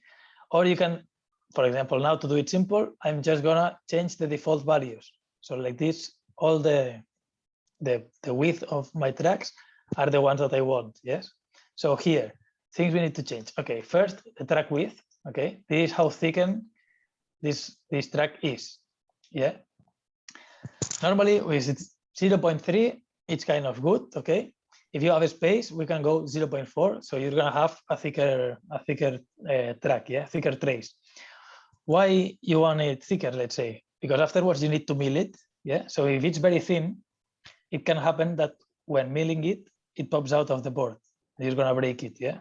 So you prefer to have a bit thicker ones, so they are more stable in the board. So you're not gonna break them. Yes. So 0.4. I always use between 0.3 and 0.4 should be okay. Yes, perfect. And also very, very, very important is the clearance. This clearance is the space that there will be between two traces, yes, between two lines. So imagine I have two traces like this. Yeah, I need to define at which distance they are. Yeah. What happens if they are too close? The end mill will not be able to pass. Yeah. So what will happen? That those two, when we're milling them afterwards in the CNC, they will become only one trace. Yeah. So it's important to define this clearance. This clearance, it needs to be at least the size of the end mill. So like this, you make sure that when you have two wires, the clearance between them, it's the width of the end mill. So like this, you can go through with the end mill. Yes. In our case, our end mill is 0.389. Yeah. So we can use a value of 0.4. So like this, we make sure our wires are 0.4 millimeters apart. So I will be able to pass with the end mill through them. Yes. This is clear. This is very important. Okay. because if we don't change this value here, we're going to have traces that will be together, and there that will create shorts, and it will not work afterwards our board. Yes. So 0.4 here. Okay, then the rest of the parameters are really the via sizes. Yeah, the via size, via drill. Okay, what are the vias? The vias are through holes that connects one side of the copper board with the other one. If we have two sides, yes. In this case, we don't have any via. We don't have two sides, so really it doesn't matter. Yeah, but if we have boards that will use vias, yeah, we need to define this via size is the size of the copper on top of the via, because at the end you're gonna have like a copper and then the hole in the middle. Yeah, something. If we check here, for example, if you check on this drawing here, you have like the black hole that will be just the hole that we're gonna do with the anvil, and then you have something yellow that will be the copper where you're gonna solder your components. Yes. So this via size it will be like this yellow circle. Yeah, and this via drill, it will be the hole itself. Okay. Here, good thing to do is, okay, the via drill, we're gonna drill it with the 1 divided 32 inches. Yeah, that is 0.8 millimeters. Okay, so this via drill should be 0.8 millimeters always. Yeah, and then via size, it should be bigger, because if not, all the copper will be hollowed down. So we can do, I don't know, 1 millimeter, for example, or 1.2, and it will be a bit bigger. Yeah. So, but for now, important clearance and track width. Okay. You can press OK. So now if I start drawing a line, now it's thicker. Yeah, you can even see here that the track is 0.4 millimeters. Sorry. Okay. Let me go back here. Please, if there are questions, please stop me. Okay. This is very important. If not, we're gonna have problems here. Okay. So, sorry, just open here. Good. Okay. So those are our footprints. Let's start defining, and those white lines are the connections we need to do. Yeah. So let's start first setting our components in a good layout so we can trace it good. Yeah, this is important. This is the worst part of Kicad. It's the more complicated one. That is really to define the layout. Yeah, so depending on where you put your component, it will be easier or more difficult to connect things. Yes, because remember that wires cannot cross. So at the end, you're going to have a mess of wires. In this case, this one is pretty easy because we don't have a lot of components. But when you start adding components on top, you're going to see it's much more complicated. Yes. So first thing to do, okay, this thing, it's important. So if now I'm just plugging it will be a header that I will connect my user board on top. Yeah. Meaning that all the things, if I want to, for example, if I want to use this space, I can put the push button underneath. Yeah. And with like the resistor and everything underneath, let's say. Yeah. So it will be a header that will be the same size. Sorry. It will be the same size than the HUSA. Yeah. But be careful, because if we do it like this right now, it will be like underneath our main board. Yeah. So maybe what we want to do is just, we can right click on the HUSA itself, right click, and we can flip it. So like this, if we flip it, now we can have our board with the legs going down and have all the components on top. Yeah, I don't know if you understand, if you understand this. Let me do. So let me draw a bit. So now, oh my God, it's super thick. If we have, oh my God, awful drawing mine. Okay, if we have our feather here with this, those will be the legs. Yeah. We can, if we connect, we can have a header that goes underneath like this, for example. Yeah, that will have like female pins going up, yeah, on both sides. Oopa. Yeah, so we need to be careful and put all these components into the other side, yeah, because if not, it will be covered by our board, yeah. So we just flip this board, so like this, all those components will be in the other side, yes. Let me delete everything.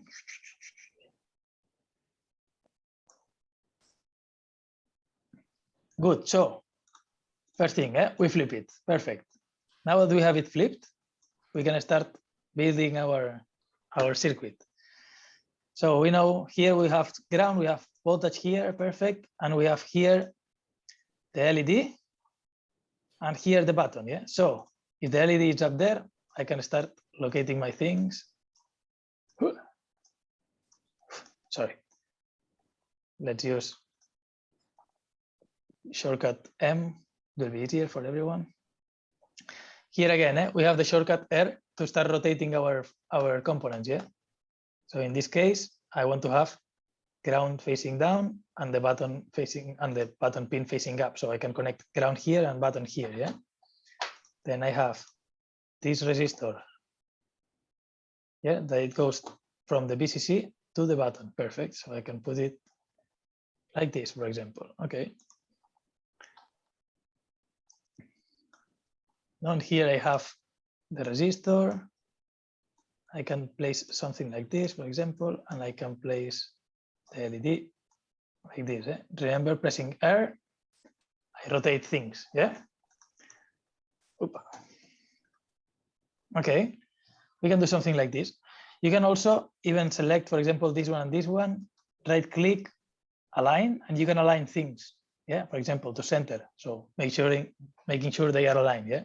They are just for aesthetics. So if you want to align things, you can do it here, okay? Now that we have it more or less set it up, we can start connecting things. So we're gonna use root tracks, yeah, to start wiring things. So if I click on LED, you see that then it highlights the thing I want to connect, yeah? The only connections I need to define here, yeah? So I can do it like this, and here you can start drawing as you want, yeah? So imagine if I have this to ground, this I can go crazy if you want, yeah? Yeah, you can start drawing here whatever you want, let's say. But let me go back because we don't want that. Take some considerations before doing that. That it's first, the longer the wire it is, the more resistance it will apply to our circuit. Yeah. So it's better not to have very long wires. Yeah. Normally the rule is do not have traces longer than 15 centimeters. Okay. It's a lot, but it's good to make sure you don't surpass this limit. Okay. Then also it's important for ground, it's fine, but for lines that will get data or voltage, things like this, do not create sharp angles. Yeah. So if you do something like this, yeah, it will apply a lot of resistance. So we can have problems with these sharp angles here. Yeah. So always try, instead of doing sharp angles, you can just do transitions like this. Yeah. It will be better for the connectivity. Okay. Let's do the connections. Here. Then we have, for example, ground. We can go.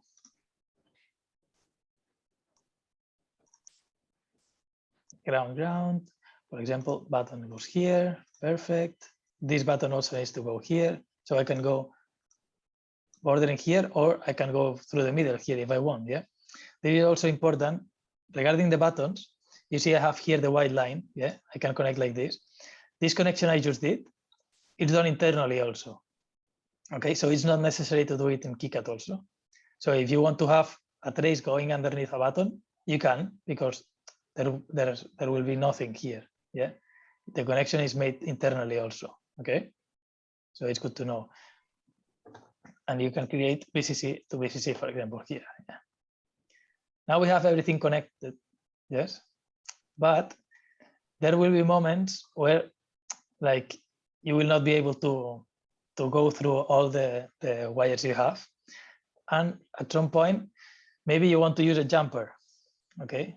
Meaning a jumper, it's something that, so imagine I want to connect this ground, I want to connect it to here, but I want to go through this button, yeah? But now I cannot because there is the connection there, yeah? So how can I go through this connection? It's just using a jumper. That a jumper at the end, it's a 0 ohm resistor. So if you add a 0 ohm resistor, in this case, going from ground to ground, because I want to just be inside the ground wire here. Now let me create it really quick. I create a resistor. Sorry, this one, perfect. And I have a resistor here that goes from ground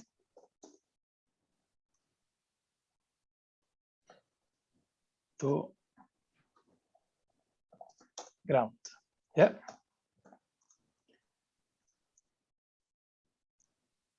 Those are just like small tricks. Eh? Okay.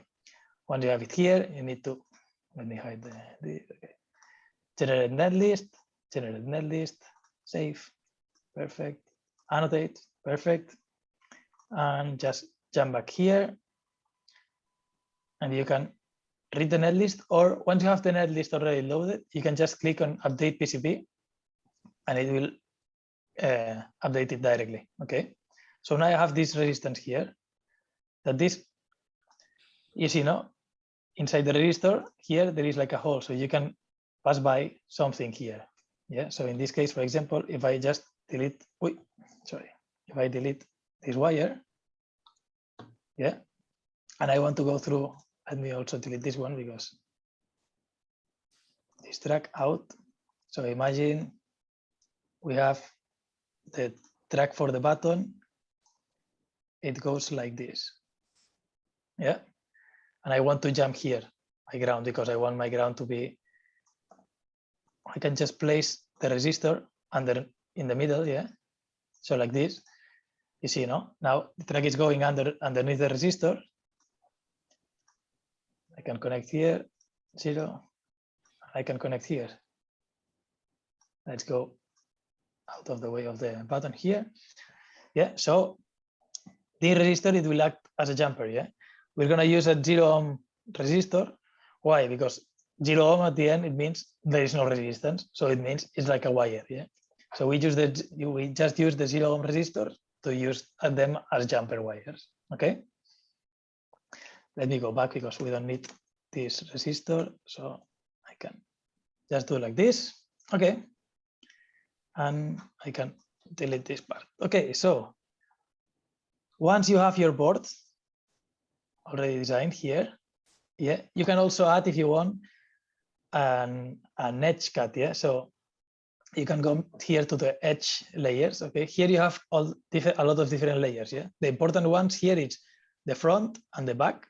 So you have double-sided boards, you're gonna use front and back layers, perfect. And then the edge cuts, it's the layer used for cutting, yeah. But I will show you now really quickly how I create my edge lines. Normally I don't do it here because here, to draw here, it's not the most easy software to do it. So for example, you can start creating these lines. I will just create a square that will be as big as the ESP. So I can create like this. So you have just a line going through all this part, yeah. But normally I do these drawings, I do it in Inkscape because I feel it's a bit easier and you can manage to get there a better result at the end, yeah. But if you do it like this, then what I would recommend you to is, okay, select those lines. Here you can double click, or even you can start selecting them slowly, select everything with shift. So you have all lines selected. And this is the problem, that every line is a different line. It's not a full polygon, let's say. So once you have them all selected, you can press letter E, or right click. You cannot do it all together. Imagine you cannot do them all together. So you need to go one by one. Just double click or press the letter E, and you can change the line thickness. Okay, this is why we change this line thickness, because again, this line should be cutted. So the 1 divided 32 inches should go through this line. Yeah. So we need to put at least 0.8. Yeah, I will put 0.9 just in case. So we create thicker lines. So we're gonna cut through all these lines. Yeah. Let me do that quick. 0.9.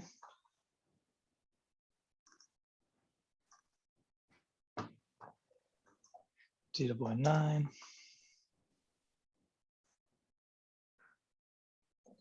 0.8. Okay. Yes, something like this. So you have all the, like you have everything here. Okay, let's see how we export our file. Yeah, be safe. So how we export the file to go afterwards to fab modules. Yes, you can come here to file, export, and we're going to export it as an SVG, and then we'll need to change it to PNG. Okay, so let's export it first as SVG. Okay, where you want to export it, you can define like the directory if you want. If not, it will just go to the folder where you have your project. Okay, and here you define what do you want to export. In my case, I want to export the front layer and the edge cuts. Yeah, anything else. Okay, then default pen size, leave it at 0.1.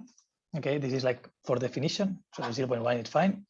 Always do it in black and white because you don't want colors at the end. And export board area only. So like this, you only export the board and not the full drawing of the PCB. Yeah. And here, if you have several layers, maybe you want to export them in different layers, like on different files, one file per layer, or all layers in a single file. It's fine. Yeah. So whenever you have everything, you can click export. And if we check here, if I go to IAC 2022 electronic design, have it here. So I exported as an SVG. Yeah. So this SVG, I can open it in Inkscape. Open with Inkscape, for example. Yes, it will take me 10 minutes and we're done. Okay. Please stop me if you have questions.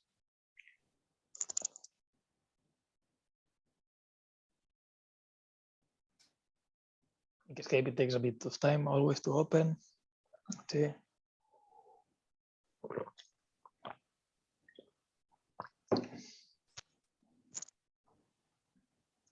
Oh my God.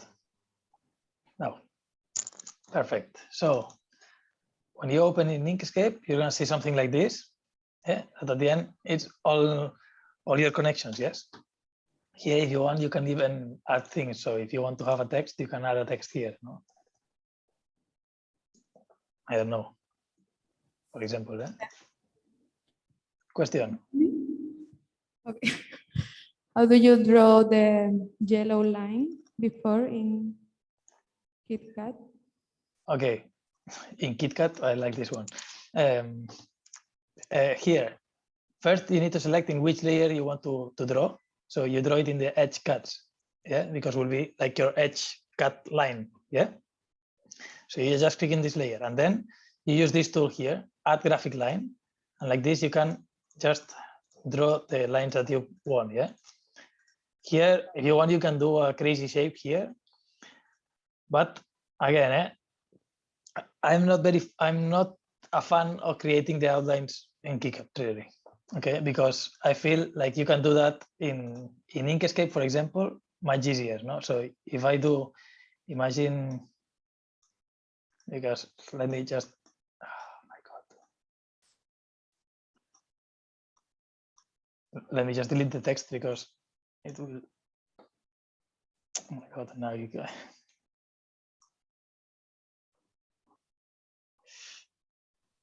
Okay, 1 second. That my computer is saying me Please kill me now. So sorry. So you can draw the lines directly in Kicad. Yes, you can do it. Okay, but also you can draw them in another software. For example, here. Yeah. Why is that? For example, let me go through the process I do for creating my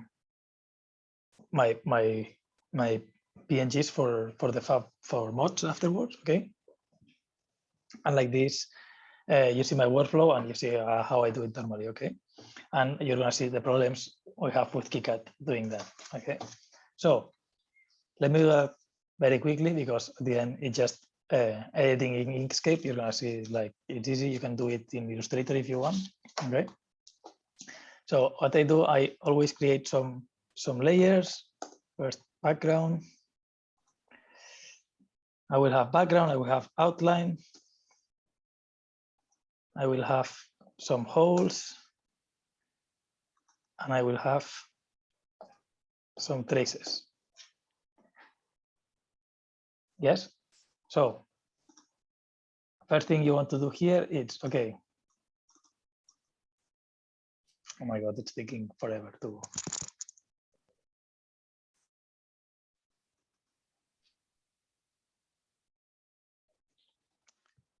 It's not responding. It's not responding.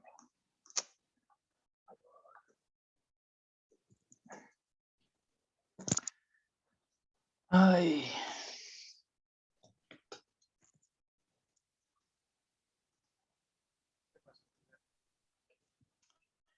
Interesante. Tot bé o què? Tot bé, tot bé.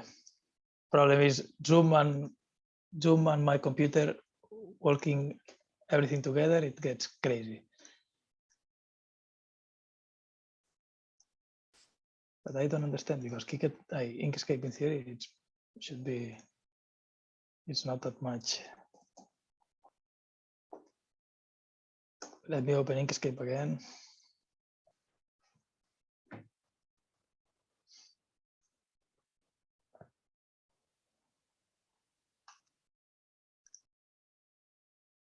Well, at the end, yeah, remember that in mods, we need different PNGs. Yeah, we will need one PNG that will be the traces itself, just the traces. Yeah, another PNG will be just the holes because we want to do the holes with a bigger end mill. Yeah, and then another PNG that will be just the outline. Yeah, so we need to create those. To create those, really, I normally do it here in Inkscape if it allows me to. Let me see if it. I just. No, it's Inkscape itself. It's going.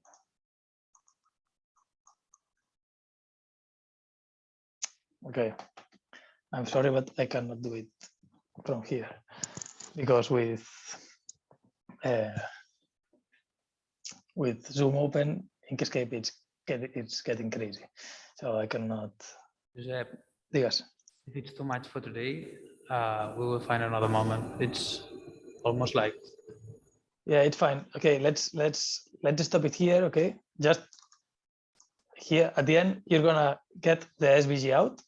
So from the SVG, you need to take to get the PNGs. Yes, you can also use the SVG in mods, but then you need to export in different SVGs, like for the holes, for the outline, and the traces itself. Okay, we're gonna find another moment to show you how to use Inkscape to modify this. If not, also I can even like record a quick video on how I do it myself. So like this, you have it, and it will be maybe better for everyone. Okay, it's also in the guide on our page here. If you go to Kicad class, here there is also like the explanation on how to do the PNGs in Kicad, in Inkscape. Yeah, here. Okay. Super. Good. So see you these days. Okay, I will be back at the lab on Friday, so if you need any help, I will be there. And start designing your boards. Okay. And see you now at 3. We see you again. Thank you, Josep. Bye bye. Bye. See you on Friday. Okay, I think that's enough for this morning. Thank you, everybody. See you at 3. Okay, 3, and then we will start 3:10. Okay. Thank you. Bye.